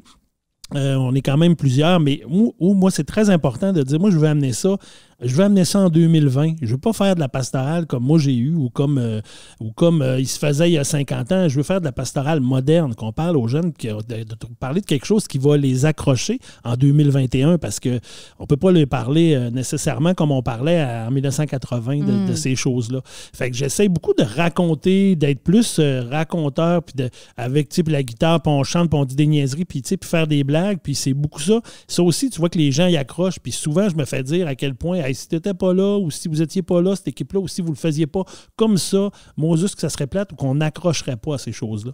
Fait que, tu sais, moi, c'est de cette façon-là que je sens que je vois que je peux être significatif par bout. Ben oui, puis tu me fais penser aussi, on parle beaucoup depuis tantôt de la relation jeune et adulte, mais tu sais, même à l'âge adulte, on peut avoir des adultes significatifs parce que je te disais un peu en niaisant que tu étais un de mes adultes significatifs. Yeah! Mais tu sais, je suis une adulte aussi, mais tu es une personne significative quand même pour moi. Puis même quand je suis retournée au cégep de Saint-Félicien, tu sais, moi, je suis retournée faire une technique en 2015. Là, fait que j'avais 27 ans, 28 ans. Puis, tu sais, il y avait des profs qui avaient mon âge, mais ils étaient quand même pour moi des personnes significatives. Puis, je pense entre autres à mon amie Émilie Bergeron. Je pense que tu la connais un peu aussi. Oui, c'est la fille de ton amie, en fait. La fille de mon amie Marie B. Qui, elle s'occupait des loisirs et tout ça à l'école. Puis, je suis devenue super proche de cette personne-là. Puis, quand j'avais besoin de ventiler, c'est elle que j'allais voir. Puis, on est encore amis aujourd'hui, tu sais, dans la vie. Puis, même, j'avais une prof aussi au cégep à Saint-Fé, Marie-Josée Audette, qui est malheureusement décédée maintenant. Oui, je connais ça mais aussi. elle a été extrêmement significative pour moi parce qu'elle me dit ce que j'avais besoin d'entendre à ce moment-là dans ma vie. Même si j'avais 28 ans, elle te sortait des vérités, tu t'assoyais dans son bureau. C'était comme Lara Fabian à Star Academy. Genre, tu t'assoyais dans son bureau, la lumière tamisée, c'est sûr que tu sortais en pleurant, là, tu sais. Comme elle te regardait dans les yeux, puis c'est sûr qu'elle allait te sortir une grande vérité, là, tomber du ciel, puis là, toi, tu repartais avec ça, puis t'étais comme, qu'est-ce qui vient de se passer? Ça, c'était Marie-Josée, tu sais. Fait que peu importe l'âge, on peut avoir des personnes significatives. Marie-Josée qui était Lara Fabian, c'est bon, ça. Ah, ouais. En tout cas. Mais là, on s'écarte, on parle. Ça fait un bout qu'on parle d'ailleurs aussi. On a oublié de partir notre chrono, mais on l'a là, mais ça fait quand même un petit temps. Ouais. Mais Phil, si on revient un peu à ce qui se passe avec toi, là, si on change un peu, là, il se passe quoi dans ta vie actuellement? Parce que là, la dernière année n'a pas été évidente pour tout ce qui est domaine de la culture. Donc. Ah ouais? Je sais pas pourquoi. Il paraît qu'il y a une grippe. On ne sait pas trop. Là. Et d'ailleurs, qui a empêché beaucoup de parascolaires. Hein? Oui. On en parlait au début. Ben là, oui. La motivation est peut-être plus dure à trouver. Écoutez, nous, on suit pas mal ce qui se passe dans les médias comme tout le monde, vous le savez. La culture, je pense que là, j'inclus la culture, j'inclus tout. Là, j'inclus tout ce qui est spectacle d'impro, tout ce qui est chanteur, tout ce qui est théâtre, tout ce qui est manger une claque, parce qu'évidemment, c'est des lieux un peu comme un lieu de culte, parce qu'on est un à côté de l'autre, puis on se touche d'en face, puis c'est dangereux. Mais là, tranquillement pas vite, on voit que les autorités veulent qu'on se redécolle. Tu sais, j'ai des spectacles la semaine prochaine, je commence. Moi, pendant la pandémie, j'ai écrit un autre show. Fait que, tu sais, j'ai des affaires de prête. parce que j'ai l'impression que quand ça va décoller, les gens vont avoir besoin de rire, de sortir, de s'amuser. Mais le problème qu'on a dans les spectacles, c'est qu'on ne sait pas quand ça va décoller. C'est la seule affaire que nous, tu sais, ce qui me gosse un peu avec tout ce qui se passe, c'est que là, on a le vaccin, là, tout le monde est énervé du vaccin, yes, ça repart. Puis là, une année, 2 mois après, c'est ouais, on a le vaccin, mais là, il y a les variants, là, puis là, les variants, ils vont peut-être pas être bons avec le vaccin, puis là, t'entends, ouais, ben là, on commencera pas avant septembre, puis là, on commencera pas avant janvier, puis on commencera pas avant... Puis tu sais, vous le savez, lancer un spectacle, ça coûte pas 5000 pièces, ça coûte cher. Fait que je sais pas si les producteurs vont être adéquats de faire let's go, on lance tout le monde en même temps, puis on fait ça. Fait qu'on le sait pas. Bon, mon avantage, c'est que moi, je vais roder des spectacles dans les prochains temps. Mais sinon, on est stand-by. Tu sais, je fais beaucoup de corpo, en fait. Ça, je vais vous le dire. Je fais du corpo en masse. Hier, je faisais Niobec. OK. C'est une mine. La mine à Saint-Honoré, oui. OK. À Saint-Honoré, ouais, les employés de Niobec. Fait que je faisais un corpo. Moi, j'étais ici à Brossard, dans un studio Zoom. Pas de public, avec 4 micros ouverts.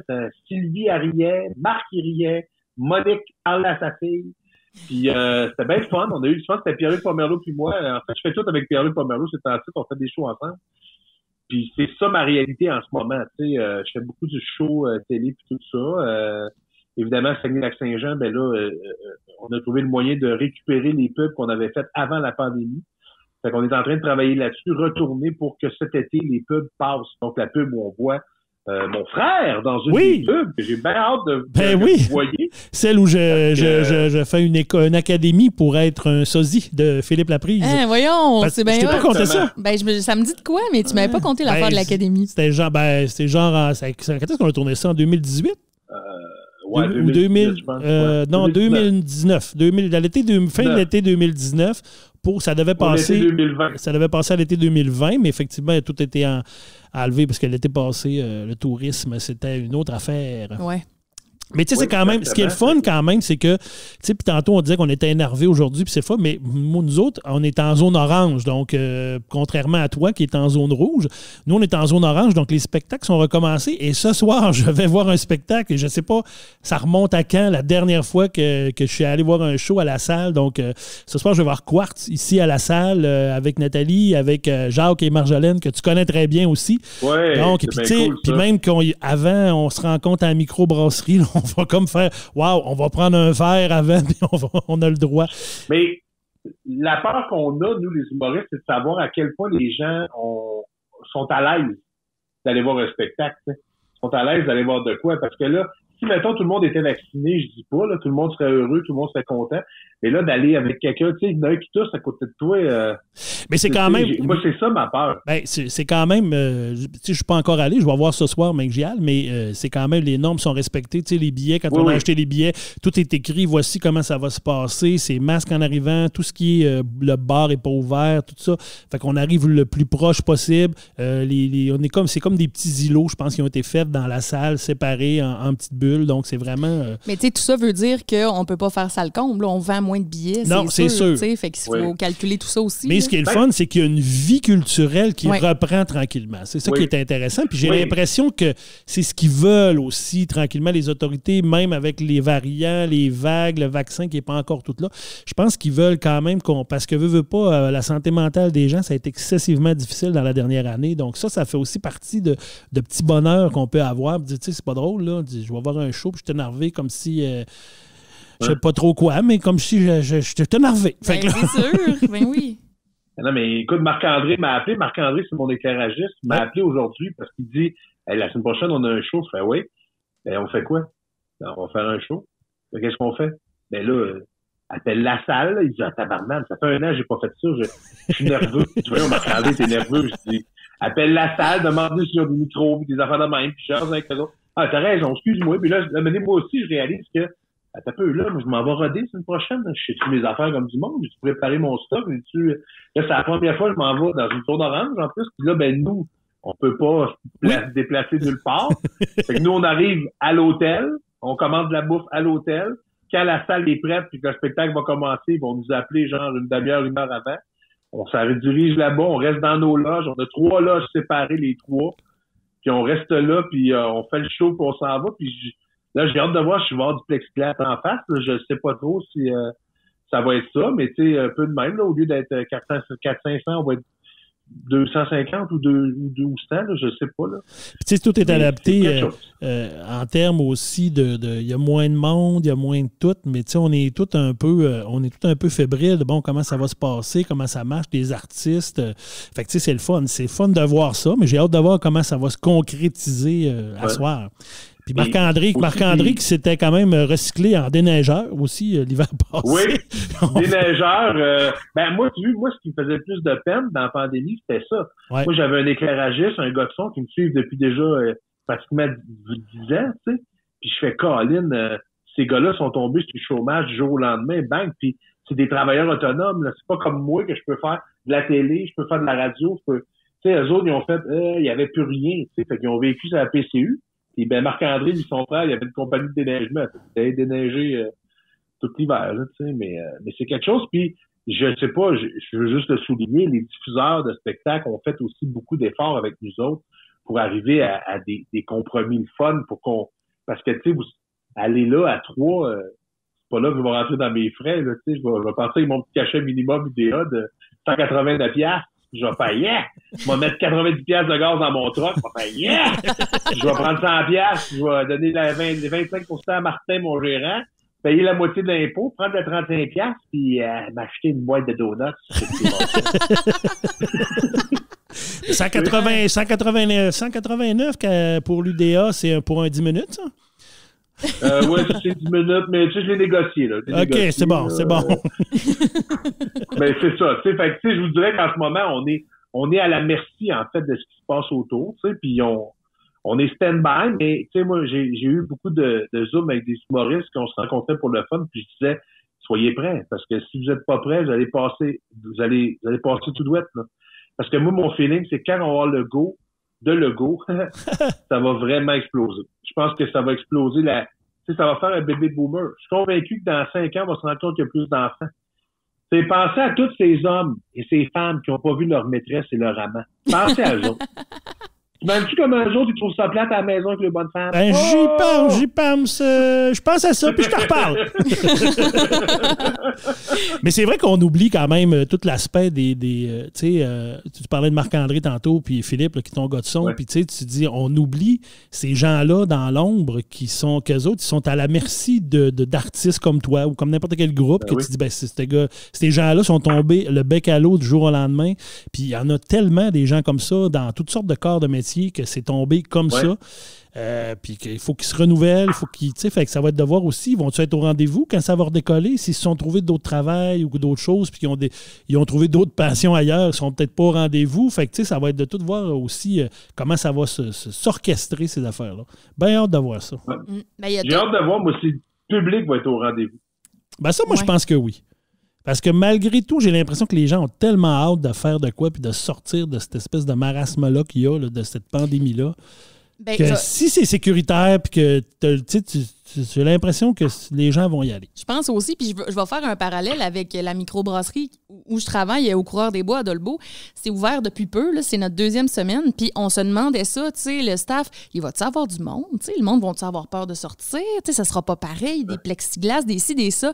Mais je vous le dis, mon premier vendredi, là, l'énergie qu'il y avait dans la place, le monde, là, j'avais l'impression qu'ils auraient été prêts à attendre 2 heures avant d'avoir leur bière, puis ça leur aurait rien fait parce qu'ils étaient tellement contents d'être là. Puis on les oublie, les plexiglas, puis j'ai oublié mes lunettes puis mon masque, puis on finit par revivre ce petit bonheur-là, tu sais, puis de se rappeler de ce que c'était. Fait que je pense que ça va être la même chose pour quand on va recommencer à faire de l'impro, quand on va recommencer à avoir des shows. Le monde, là, ils ont hâte de faire ça, puis ils sont prêts à faire bien des concessions pour que ça arrive, tu sais. Fait que je pense qu'on n'a pas trop à s'inquiéter de ça. Non, je pense pas non plus. Ouais, là, ce qu'on a à s'inquiéter, c'est plus la 3e vague, là, qu'on sait pas trop, qu'on surveille, elle va-tu arriver, elle arrivera-tu pas, là, c'est ça. Si on peut vacciner assez rapidement pour qu'on puisse s'en sortir le plus possible. Puis là, il n'arrête pas de dire que le vaccin n'est pas efficace contre les variants. C'est vrai, ça, Christian, toi qui travailles dans un hôpital? Ben écoute, je ne suis pas un expert en vaccinologie, mais je te dirais que, il me semble qu'ils ont dit que c'était efficace, là. Écoute, je suis pas... Mais écoute, me semble que, voyons, c'est quoi ce gestionnaire-là? Oui, mais je suis pas un vaccineux, moi, je suis pas un expert en tout ça. Mais non, écoute, moi, je pense qu'il faut se fier à Santé Canada, là. Santé Canada qui recommande les vaccins, donc ça veut dire théoriquement que ça fonctionne. Mais c'est sûr que le vaccin, c'est clair, ça ne t'empêche pas d'attraper la COVID. C'est sûr que tu peux l'attraper pareil. C'est au niveau des conséquences. Ouais. C'est les conséquences graves reliées à la COVID, un peu comme le vaccin de la grippe. Quand tu te fais vacciner pour la grippe, ça ne veut pas dire que tu n'auras pas la grippe dans l'hiver. Tu peux l'attraper pareil. Sauf que tes conséquences vont probablement être moins grandes et les conséquences graves de la grippe ou de la COVID vont probablement être diminuées ou vont être atténuées à cause du vaccin. Donc, c'est vraiment là-dessus. Mais c'est sûr que ça ne t'empêche pas de l'avoir, ça ne t'empêche pas de la donner puis de le transmettre. Mais c'est un peu ça. Mais j'ai entendu un autre, un virologue, moi, je ne sais pas trop, un expert, à un moment donné à la télé, il n'y a pas longtemps, qui disait que les pandémies, habituellement, ça meurt tout seul en dedans de 14 à 18 mois. Fait qu'on verra peut-être que, tu sais, si on regarde la grippe espagnole dans les années 20, où il y avait zéro ce qu'on a actuellement, puis les vaccins, oublie ça. Mais tu sais, à un moment donné, la grippe espagnole est disparue de par elle-même. Fait que est-ce que ça sera la même chose pour ça? Je me disais, ça peut avoir du sens de ce que ce gars-là disait, qui était un vrai expert, lui. Fait qu'on verra. Peut-être que ça va nous aider. On va espérer avoir moins de morts là, que la grippe espagnole. C'est ça. Puis je pense que, tu sais, rendu à quand l'été va être passé, on a vu l'année passée que c'était moins fort l'été. Donc, après l'été, à l'automne, une fois qu'on aura quand même vacciné une majorité de la population, probablement qu'on va être capable d'être plus, de vivre un peu plus. Mais en tout cas, on va te souhaiter un bon retour sur scène, que ce soit avec ou sans plexiglas. Oui. Même avec plexiglas, ça peut être le fun. Ben oui. Puis moi, j'ai hâte qu'on se voit. J'ai hâte qu'on se voit pour se faire un câlin. Moi aussi, je sens qu'on va broyer une shot dans la famille quand on va commencer à se retoucher. Ça va être comme je t'aime! Remarque, on en a déjà parlé dans un autre épisode. Je suis pas sûr, moi, que je vais triper sur le touchage après. Je sais que dit de même, ça a l'air fou, mais... il est rendu avec une phobie, là, mettons. Je fais que m'approcher un peu, puis touche-moi pas. Je suis vraiment là un peu plus de ce côté-là. Fait que des fois, je me dis, on dirait que ça va être difficile les premiers temps, mais après ça va revenir. C'est génial. Non, mais je pense qu'on va tous s'en sortir pour avoir bien du plaisir. C'est ça qui est important. Vraiment. Puis en tout cas, on te remercie beaucoup pour ta générosité de ton temps aujourd'hui, d'avoir été notre premier invité. Ça me fait plaisir. C'était super intéressant. C'était très intéressant, c'est très le fun. Puis continuez, vous faites du beau travail. C'est le fun de vous entendre. Vous êtes dynamique et agréable. Et j'aime beaucoup ça. Oui, puis un jour, peut-être que quand ce sera possible, je te présenterai Vanessa en vrai. Elle est vraiment drôle. Elle est vraiment drôle en vrai. Là, même comme là, c'est vraiment une bonne personne, le fun à connaître. Moi, j'ai hâte d'aller voir son personnage de danseuse. Là, oui. Écoute, un de mes fameux personnages d'impro. Oui. On est obligé d'en parler. Je voulais juste ouvrir la porte comme ça, juste pour mettre un malaise avant de m'en aller. C'est parfait. C'est bien parfait. Non, mais pour vrai, moi aussi, j'ai hâte de pouvoir rencontrer, en fait, toute ta famille. On n'arrête pas de se parler de nos familles, mais on les a jamais rencontrées. Non, moi, la seule que je connais, c'est sa sœur la plus vieille. Je la connais. Vrai. Mais c'est la seule. Fait qu'en tout cas, encore une fois, merci. On va te laisser aller, Phil, puis on va te souhaiter du beau puis du bon pour les prochains mois. Merci beaucoup. Je vais y aller parce qu'ici, il fait vraiment chaud et beau. Je sais pas chez vous, mais ici, il fait soleil, mais il y a un vent du nord qui disent, là. C'est pas chaud. Oh! Un nordais. Un nord-ouest qui disent. Un nordais. C'est bon, merci beaucoup. Merci à toi. Votre beau travail, puis bonne journée. Merci, bye. C'était vraiment le fun d'avoir un invité. Vraiment, vraiment le fun. Puis en plus, je le connais. Fait que, non, c'était vraiment le fun. Non, mais vraiment, merci. Il n'aurait pas été obligé de nous donner 1 heure de son temps pour jaser. Non, c'est ça. Écoute, on lui a demandé tout bonnement si ça fonctionne, si ça donne aussi. Là, mais comme son horaire, il l'a dit, son horaire n'est pas très chargé ces temps-ci. Mettons que le timing était bon. Oui. Mais ça donne vraiment le goût d'avoir des invités, par contre, encore plus. Oui, je pense que c'est quelque chose qu'on va garder. Peut-être pas à tous les épisodes, on verra dans la façon et la facilité de le faire, mais c'est vraiment le fun aussi. Ça nous amène ailleurs, sur d'autres choses puis d'autres points de vue.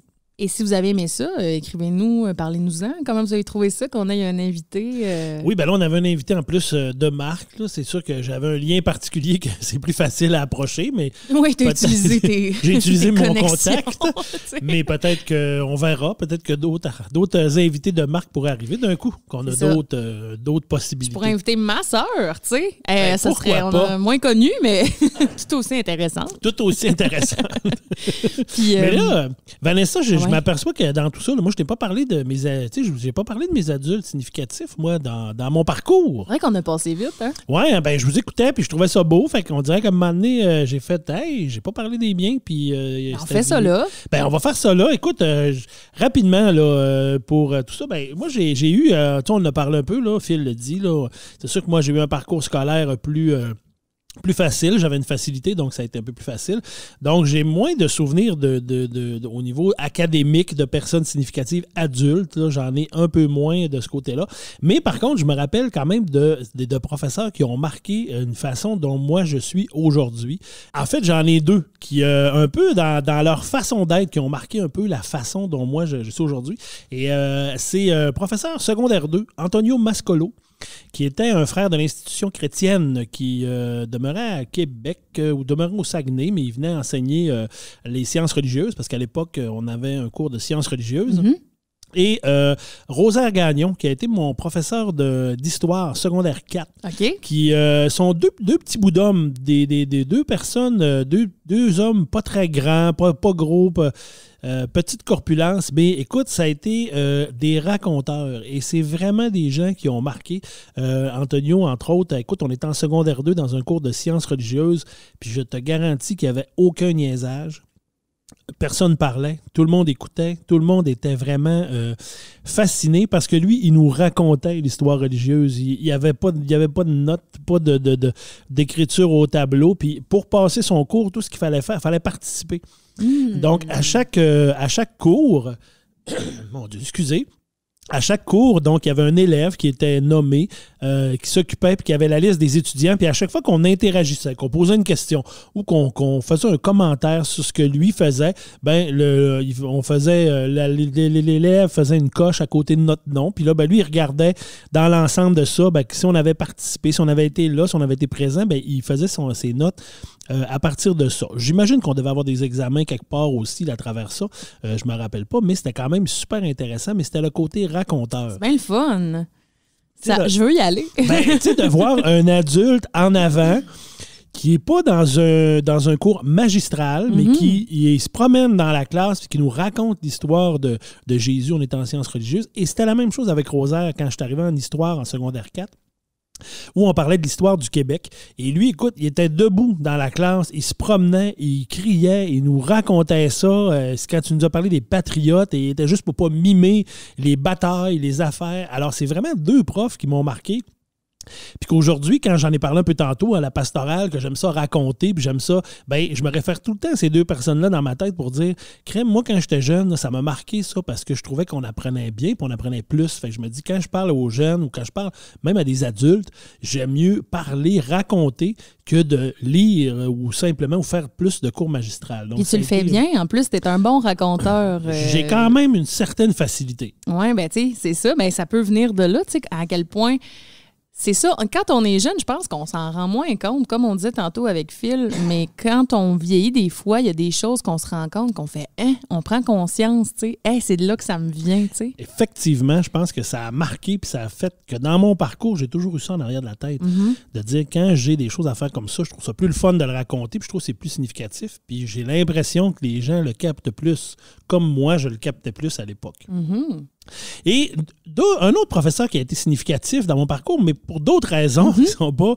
est-ce que tu connais l'histoire des valises rouges? Ça te dit-tu quelque chose, ça, les valises rouges, toi? Ben oui, c'était deux sœurs qui s'étaient fait prendre à l'aéroport avec de la drogue dans leur valise. Oui, les sœurs Lévesque. Donc, Micheline et Laurence Lévesque, en 86, qui était... Laurence qui était une retraitée de l'enseignement et Micheline qui était enseignante... encore à cette époque-là, au secondaire. Donc, ils se sont fait arrêter à l'aéroport Leonardo... l'écrit ici, là, Leonardo, pas DiCaprio.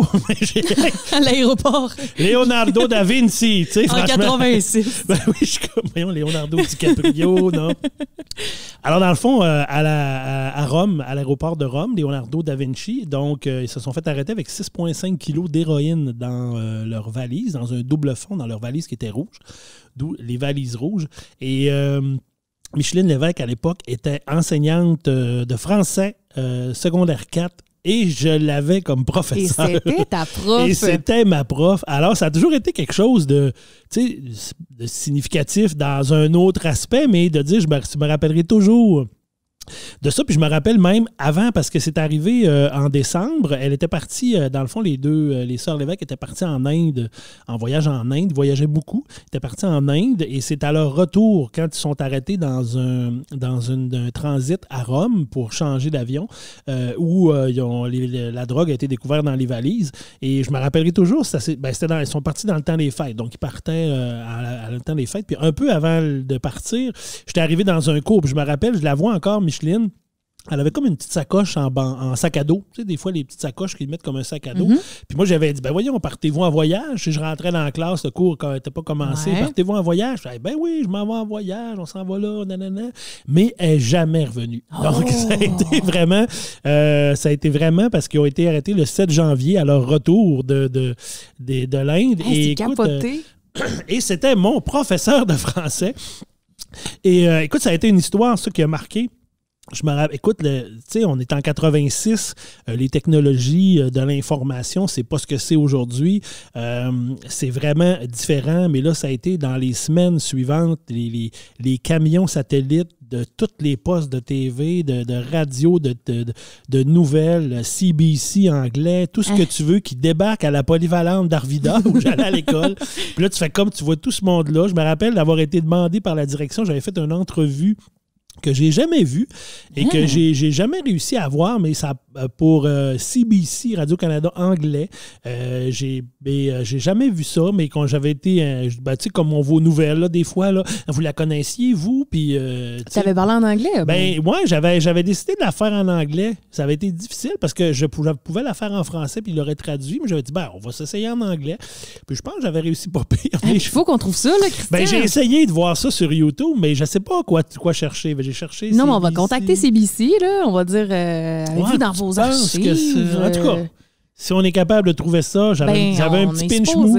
Secondaire 4, petit pinch mou, j'avais 16 ans. Je me mets sur le dossier, là. Tu comprends pas, là. Je vais retrouver ça, c'est sûr. Et puis ça a vraiment été une histoire, c'est assez rocambolesque, parce que, dans le fond, ils ont été arrêtés le 7 janvier 86 et le dénouement de tout ça est arrivé le 12 février 87, donc plus d'un an plus tard, où ils ont été acquittés, dans le fond, par le juge Domenico Pelaggi, donc en Italie, pour insuffisance de preuves, en fait. C'est qu'il n'y avait pas de preuves à ce moment-là. Oui, ils ont trouvé la drogue dans leur valise, mais il y a eu toute une histoire dans cette année-là sur qu'est-ce qui s'est passé, qu'est-ce qui est arrivé. Entre autres, dans le fond, ce qu'eux autres ont dit, c'est qu'ils avaient remis leur valise à un agent de voyage en consigne quelques jours parce qu'il fallait qu'ils se déplacent ou ils avaient laissé des valises et c'est après ça. Fait que là, ils ont accusé cette personne-là que ça doit être lui, mais cette personne-là n'a jamais été retrouvée après. On ne sait pas si cette personne-là existait ou pas. C'est mystérieux. C'est vraiment mystérieux. Il y a eu des liens aussi avec la fille de Micheline, Sylvie Roy, à l'époque, qui avait payé le voyage et qui avait les valises. C'est elle qui les avait achetées aussi, de ce que j'ai lu. Et... on s'excuse, on tousse un peu. On peut le dire pourquoi. On s'excuse. On va le dire là, une fois pour toutes pourquoi qu'on tousse. On a mangé des Timbits. J'ai fait l'erreur de manger un Timbit puis je me suis étouffé avec. Moi aussi, je me suis étouffé. On s'est chacun étouffé avec nos Timbits. Je sais pas pourquoi. Puis là, on dirait que je pensais que j'étais correct, mais là, on dirait que non. Écoute, mais on le vit. Là, on est vrai. On s'excuse, mais c'est la vraie vie.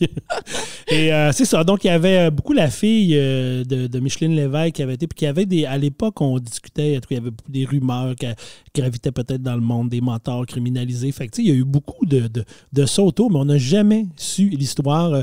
La fille de Micheline Lévesque, parce qu'il y avait eu un mandat d'arrêt contre elle, je pense, venant de l'Italie. À l'époque, et en 91, elle a été arrêtée à l'aéroport de Bruxelles, mais elle a été aussi acquittée, elle, quelques mois plus tard pour insuffisance de preuves. Donc, ça a toujours été bien mystérieux, cette histoire-là, mais moi, je me rappellerai toujours que c'était mon prof de français, secondaire 4, elle est partie aux fêtes en voyage, puis elle n'est jamais revenue après. C'est fou, pareil, tu étais quand même au centre d'une grosse actualité québécoise. Ah oui, puis ça a vraiment brassé, là. Puis toi aussi, ça t'est arrivé une autre fois, si je me trompe pas, si tu veux me parler de Polytechnique, parce que tu l'as vécu d'une manière... Oui, c'est sûr. Tu sais, moi, il y a eu après l'université, où quand je suis arrivé à l'université, il y a 2 moments à l'université, là, pour différentes raisons, qui ont marqué mon parcours aussi. Donc, il y a le film, là, ça a l'air un peu absurde, mais il y a le film La Société des poètes disparus, avec Robin Williams, que tu as peut-être déjà vu. Ben oui, si tu ne l'as pas vu, vois ce film-là. Capitaine. Écoute, j'avais 19 ans à l'époque. Le film est sorti en 89. J'arrivais à l'université. Je venais de partir de Jonquière. J'arrive à Montréal. Montréal n'était pas mon premier choix. Ça me faisait un peu peur de me ramasser à Montréal, tu sais, la grande ville. Puis on entendait tellement aux nouvelles qu'il y avait des meurtres puis qu'il y avait toutes sortes d'affaires. Fait que là, petit gars du Saguenay qui part. OK, je m'en vais à Montréal. Je m'en vais avec un coloc, un ami du cégep, Jean-Sébastien. Et à un moment donné, on était avec ma gang d'amis, puis là, ils nous disaient, on va aller voir un film, parce qu'il y avait de temps en temps, il y avait des films à l'université, on avait une salle, puis il y avait des films. On va aller voir La Société des poètes disparus. Je suis mon Dieu, ça tombait l'air plate, un film sur les poèmes, les poètes. Moi, j'étais à l'époque, j'étais comme... Mais en tout cas, quand je suis sorti de ce film-là, vraiment, là, j'ai pogné en 2 minutes. Puis beaucoup dans la réalisation de... L'importance de se réaliser, puis l'importance de faire ce qu'on aime, puis l'importance de ne pas attendre parce qu'il est trop tard. Ça m'a vraiment rentré dedans comme ça, de dire, là, je suis à l'université. Puis je me rappelle avoir eu une mini-révolte, là, qui n'a pas été longtemps, là, parce qu'on s'entend, là, je vous l'ai dit tantôt, j'ai eu un parcours assez sage, puis je suis quand même... mais juste une mini-révolte de me dire, crème, on se fait bourrer la tête, on se fait remplir de plein d'affaires, on veut nous faire penser, toutes sortes de choses, mais là, de se dire... de penser par nous-mêmes. Ça a été beaucoup ça, de penser par nous-mêmes, de faire... parce que je ne veux pas vendre rien, mais c'est quand même un vieux film, mais il y a un personnage dans le film principal qui, à la fin, prend une décision qui est quand même dramatique, parce que lui, il ne peut pas vivre ce qu'il aime, parce qu'il a découvert qu'il aimait le théâtre, puis tout ça, puis lui, ses parents refusent. On est en 1950 à l'époque, des familles très aisées, mais toi, tu es supposé d'être médecin ou ingénieur, mais tu n'es pas supposé de faire du théâtre. C'est un peu ça. On vulgarise, mais c'est un peu ça le concept à travers tout ça. Et lui, il le prend très difficilement. Donc, c'est vraiment... je me sentais vraiment dans cette petite révolte-là de dire, hey, c'est important dans la vie de faire ce qu'on veut et d'aller au bout de nos rêves et de nos passions aussi. Tu sais, moi, j'avais jamais vu ce film-là, Christian, avant l'année passée. Ça fait que c'est frais dans ma mémoire. Voyons donc. J'en avais souvent entendu parler. Puis je savais c'était quoi, mais je l'avais jamais vu. Puis je savais pas la fin. Je m'y attendais pas du tout, là. Fait que j'ai écouté ça un après-midi. J'étais tout seul l'année passée. T'as pleuré? Hey, tu penses-tu? J'ai pas seulement pleuré, j'ai été profondément troublée et touchée par ce film-là. Moi aussi, tu sais, d'une manière différente que toi, probablement, parce que toi, ça a vraiment formé un peu la personne que t'es, tu sais, si tu t'en rappelles encore aujourd'hui à ce point-là. Mais tu sais, hey, ça m'a tellement troublée. Si vous avez jamais vu ce film-là, là, très, vous devez le faire, je pense, au moins une fois dans votre vie. C'est un must. Oui, vraiment. Puis c'est vrai que ça fait réfléchir. Mais on voulait parler de Polytechnique. Ben oui, en fait, c'est que c'est parce que les deux sont un peu reliés dans ce que ça l'a amené chez moi. J'ai commencé mon université à l'Université de Montréal en septembre 89. Le 6 décembre 89, il y a eu le triste événement de la Polytechnique où il y a 14 femmes qui ont perdu la vie là, sous les balles d'un tireur fou à l'école Polytechnique, qui est l'école d'ingénieurs.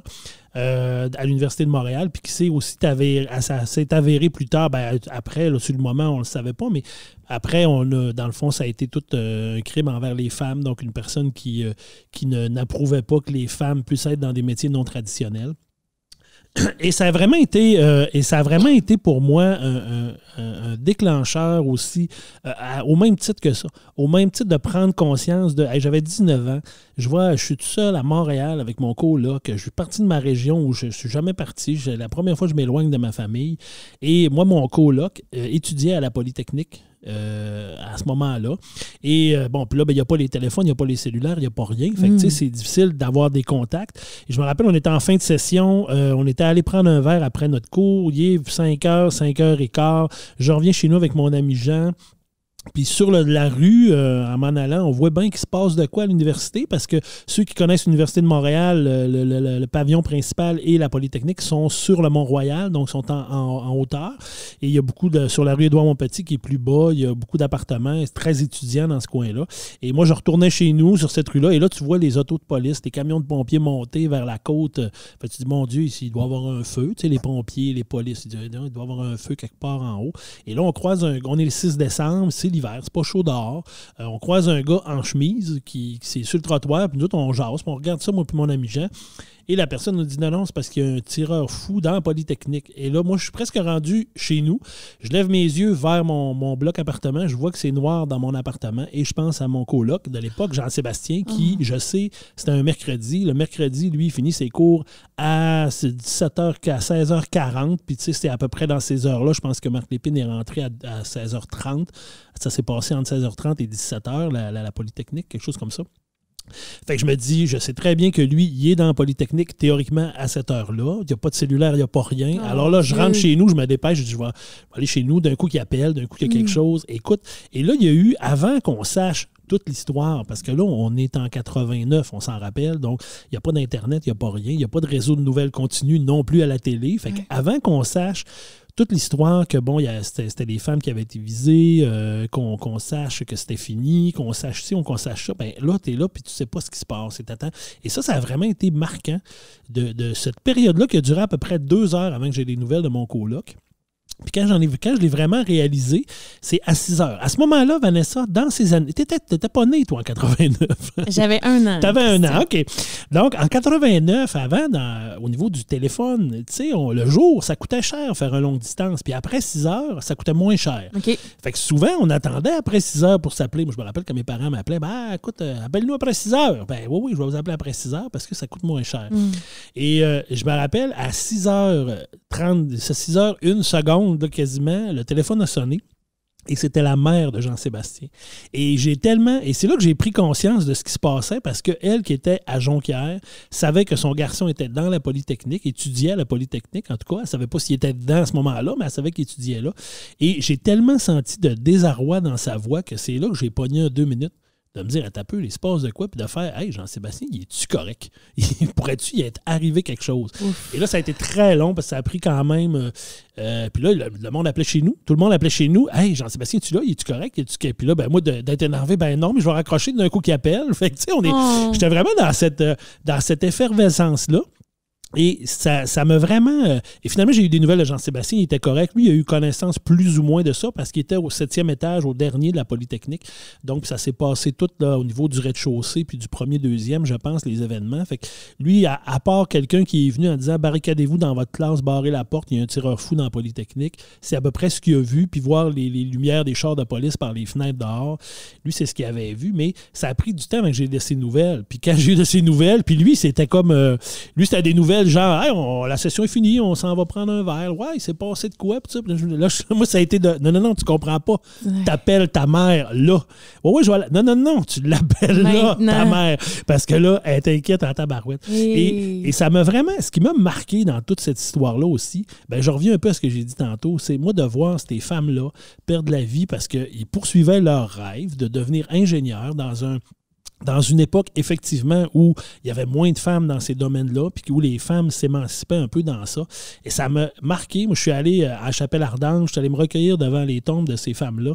Et ça m'a toujours marqué de me dire, il faut que je reste vraiment focusé sur le moment présent dans la vie, l'importance de la vie, de voir que ça peut prendre fin tellement vite, à n'importe quel âge. Fait que, tu sais, ça, c'est vraiment un autre moment qui m'a marqué, un peu comme la Société des poètes disparus, là, de dire, crime, la vie, là, faut faire ce qu'on aime, il faut faire des choses parce qu'on aime ça. C'est là que ça se passe. Alors, puis moi qui ai eu 3 filles, ben j'ai toujours dit à mes filles, hey, vous pouvez faire ce que vous voulez dans la vie, là, vous avez le droit, vous n'avez pas de limite. Alors, faites ce que vous avez à faire, faites ce que vous aimez, faites ce que vous voulez faire, d'encourager ça. Et puis, fait un peu... vraiment en 2019, au début septembre, je pense, de l'année 2019, ma fille a terminé au printemps d'avant, mais elle a terminé son baccalauréat en psychoéducation, puis c'était sa remise de diplôme au mois de septembre 2019, vraiment au début de l'année scolaire. Puis là, je m'en vais là. Fait que là, je suis allé à la remise de ses diplômes, la cérémonie des grades et tout ça. Et à un moment donné, j'ai pris conscience. On sort dehors après. Écoute, là, t'es sur le campus de l'université. Il y a une effervescence, c'est le fun. Les étudiants se promènent. L'université recommence. Et là, à un moment donné, je réalise, hey, j'ai dit, la Polytechnique, ça fait 30 ans. Ça va faire 30 ans là, en décembre 2019. Et là, j'ai réalisé j'ai dit, il y a 30 ans, c'était moi qui étais là en septembre, qui était en train de faire mon entrée à l'école. Et là, j'ai vraiment vécu un paquet d'affaires. Puis comme on était au pavillon principal, on était proche de la Polytechnique, j'ai dit, hey, ça vous dérange-tu si on allait à la Polytechnique? J'aimerais ça aller juste en avant du mausolée, parce qu'il y a un mausolée à la Polytechnique en mémoire de ces femmes-là, qu'on a fini par trouver parce qu'en 30 ans, ça a changé. Il y a eu beaucoup de construction à la Polytechnique. C'est vraiment différent de ce que j'ai connu. Mais on a fini par le trouver en s'informant. Il y a une place à quelque part. Écoute, de me ramasser, je suis resté là. En arrivant là, je me suis mis à broyer comme un bébé. J'ai dit de me rappeler ces événements-là, mais de me dire, crime, c'est le fun parce que ça m'a appris ça dans la vie, ces événements-là. De vivre à plein, de vivre nos rêves aussi, puis de ne pas se dire tout le temps, de ne pas remettre à plus tard, puis de ne pas d'arriver dans la philosophie de dire à 50 ans, que je suis rendu à 50 ans, de me dire, j'aurais donc dû. J'aurais dû changer ma vie. J'aurais dû faire ci, j'aurais dû faire ça, j'aurais donc dû. Fait que moi, ça a été vraiment ce genre de moments-là qui ont marqué mon parcours à travers tout ça. Ça me touche ce que tu racontes, puis que tu l'aies vécu d'aussi près, ce drame-là, parce que moi, ce drame-là me touche à base parce que, moi, je suis une grande féministe bien fière de l'être, puis ça me vient de ma mère aussi, qui l'est aussi, puis qui m'a éduquée en ce sens-là. On est toutes des filles à la maison, Puis ce drame-là, moi, j'ai un événement aussi un peu par rapport à ça, parce qu'ils ont fait un film avec Karine Vanasse, un film en noir et blanc. Que je n'ai jamais écouté. Non. Je suis pas sûr, je suis pas capable de l'écouter. Mais ça serait difficile, je pense. Parce que moi, je suis allée voir ce film-là. En même temps, je veux pas. J'étais même pas dans la Polytechnique. Je veux dire, non, je l'ai vécu de l'extérieur. Je veux pas dire que je l'ai vécu pire qu'un autre, parce que j'imagine que c'était pire à l'intérieur. Mais j'ai jamais été capable d'écouter ce film-là. Bien, je peux comprendre, je pense, parce que c'est quand même relié à un moment troublant pour toi. Puis moi, j'étais allée voir ce film-là avec mes 4 colocs quand j'étais au cégep en ATM en radio. Ça fait un moment, puis c'était au cinéma. Puis moi, j'ai toujours été l'amie avec un char. J'ai eu un char assez tôt dans ma vie. Fait qu'on part avec mon char, on s'en va voir ça au cinéma à Chicoutimi, puis on écoute le film. Mais tu sais, il y a, après ça, un moment où on est toutes silencieuses, puis on se regarde, puis on parle pas, puis on sort du cinéma, puis on s'en va dans l'auto. Puis moi, je m'assois au volant et je casse, là. Je casse, je pleure, je tremble, je suis plus capable de parler, là. Je suis comme là, mais tout le monde, on pleure un peu, on est comme « Oh mon Dieu, oh mon Dieu, oh mon Dieu », parce que on se voyait, tu sais.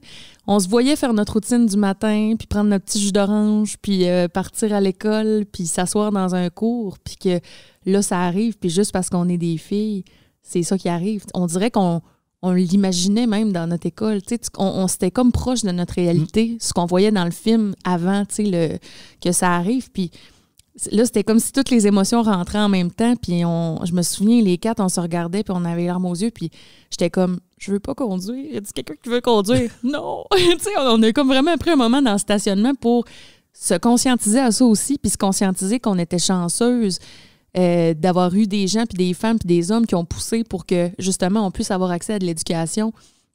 Peu importe le métier qu'on veut faire dans la vie, tu sais. Puis il y a encore du chemin à faire là-dessus. Il y en a encore énormément. Mais il y en a eu beaucoup de fêtes, tu sais. Puis c'était vraiment une grosse prise de conscience. Puis je pense même que c'est là que je suis devenue féministe, vraiment, que je le disais, là, tu sais. Puis que j'étais comme, oui, ça a son importance, tu sais. Fait que... Alors, c'est super important. Puis tu sais, je pense que moi, ça a été ça aussi avec mes filles. Ça a toujours été de les avancer, les aider, les supporter. Ça a toujours été quelque chose d'important de dire, ben écoute, on y va, puis go, puis ça te tente, puis tu veux. Puis tu sais, ils n'ont pas de limite, puis ils sont vraiment, puis ils ont grandi, c'est devenu des femmes aujourd'hui, puis c'est des belles femmes qui ont des belles valeurs, puis qui fonctionnent bien, puis qui ont des métiers, et s'en vont. Tu sais, fait que moi, je trouve ça, je suis très, très fier puis, de Christian, ça. Christian, t'es vraiment un beau modèle d'homme féministe mon aussi. Dieu! Non, mais c'est vrai, parce que ça n'en prend. Puis je trouve que dans tes valeurs, puis dans les gestes que tu portes, puis dans ta manière de considérer les femmes, Tu es féministe à ta façon, Ben, puis on a besoin de plus... d'hommes comme moi, toi. mon Dieu! Pleure pas, là. J'arrête pas de le dire. Faudrait que je me double des fois ou que je me clone. Hey, grosse émission émotive, Ben oui, Colin. ouais, mais c'est tout ça le pour fun. dire que c'était bien le fun d'avoir un invité. Là, on avait chacun préparé des chroniques imposées, mais on s'entend qu'on les fera pas parce Non, qu'on là, est déjà puis ça dépassé le ça temps. détonnerait un peu de ce qu'on Ça parle. détonnerait, mais on va se les garder pour plus tard. Oui, ça peut se passer quelque part. C'est pas fait dans le beurre. On se retrouvera pour un prochain épisode très bientôt. Merci beaucoup, Christian, pour merci, Vanessa. cette belle expérience. Puis écoute, merci à Philippe aussi. Merci à Phil. Puis on peut se dire aussi, dire aux gens, ben écoute, vivez vos rêves. Ouais. Puis Phil l'a abordé un peu aussi, là, il l'a dit vite, mais on aurait pu en parler avec lui aussi parce que lui aussi, ça a été son rêve de faire ce qu'il fait aussi. Puis de vivre ses rêves et de vivre ses choses, ben, c'est important. Puis de vivre le moment présent et de le faire quand c'est le temps. Puis il n'y a rien d'impossible.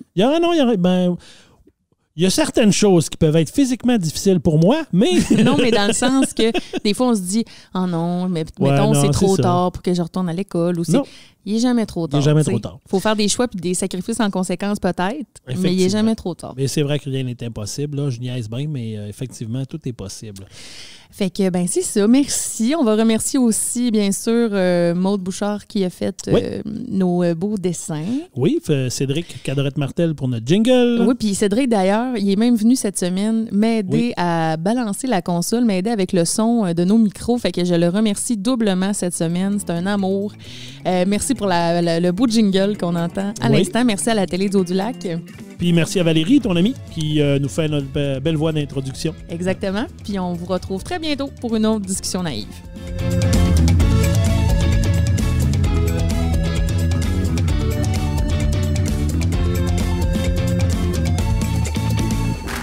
Ce balado est produit en collaboration avec la télé du Haut-du-Lac.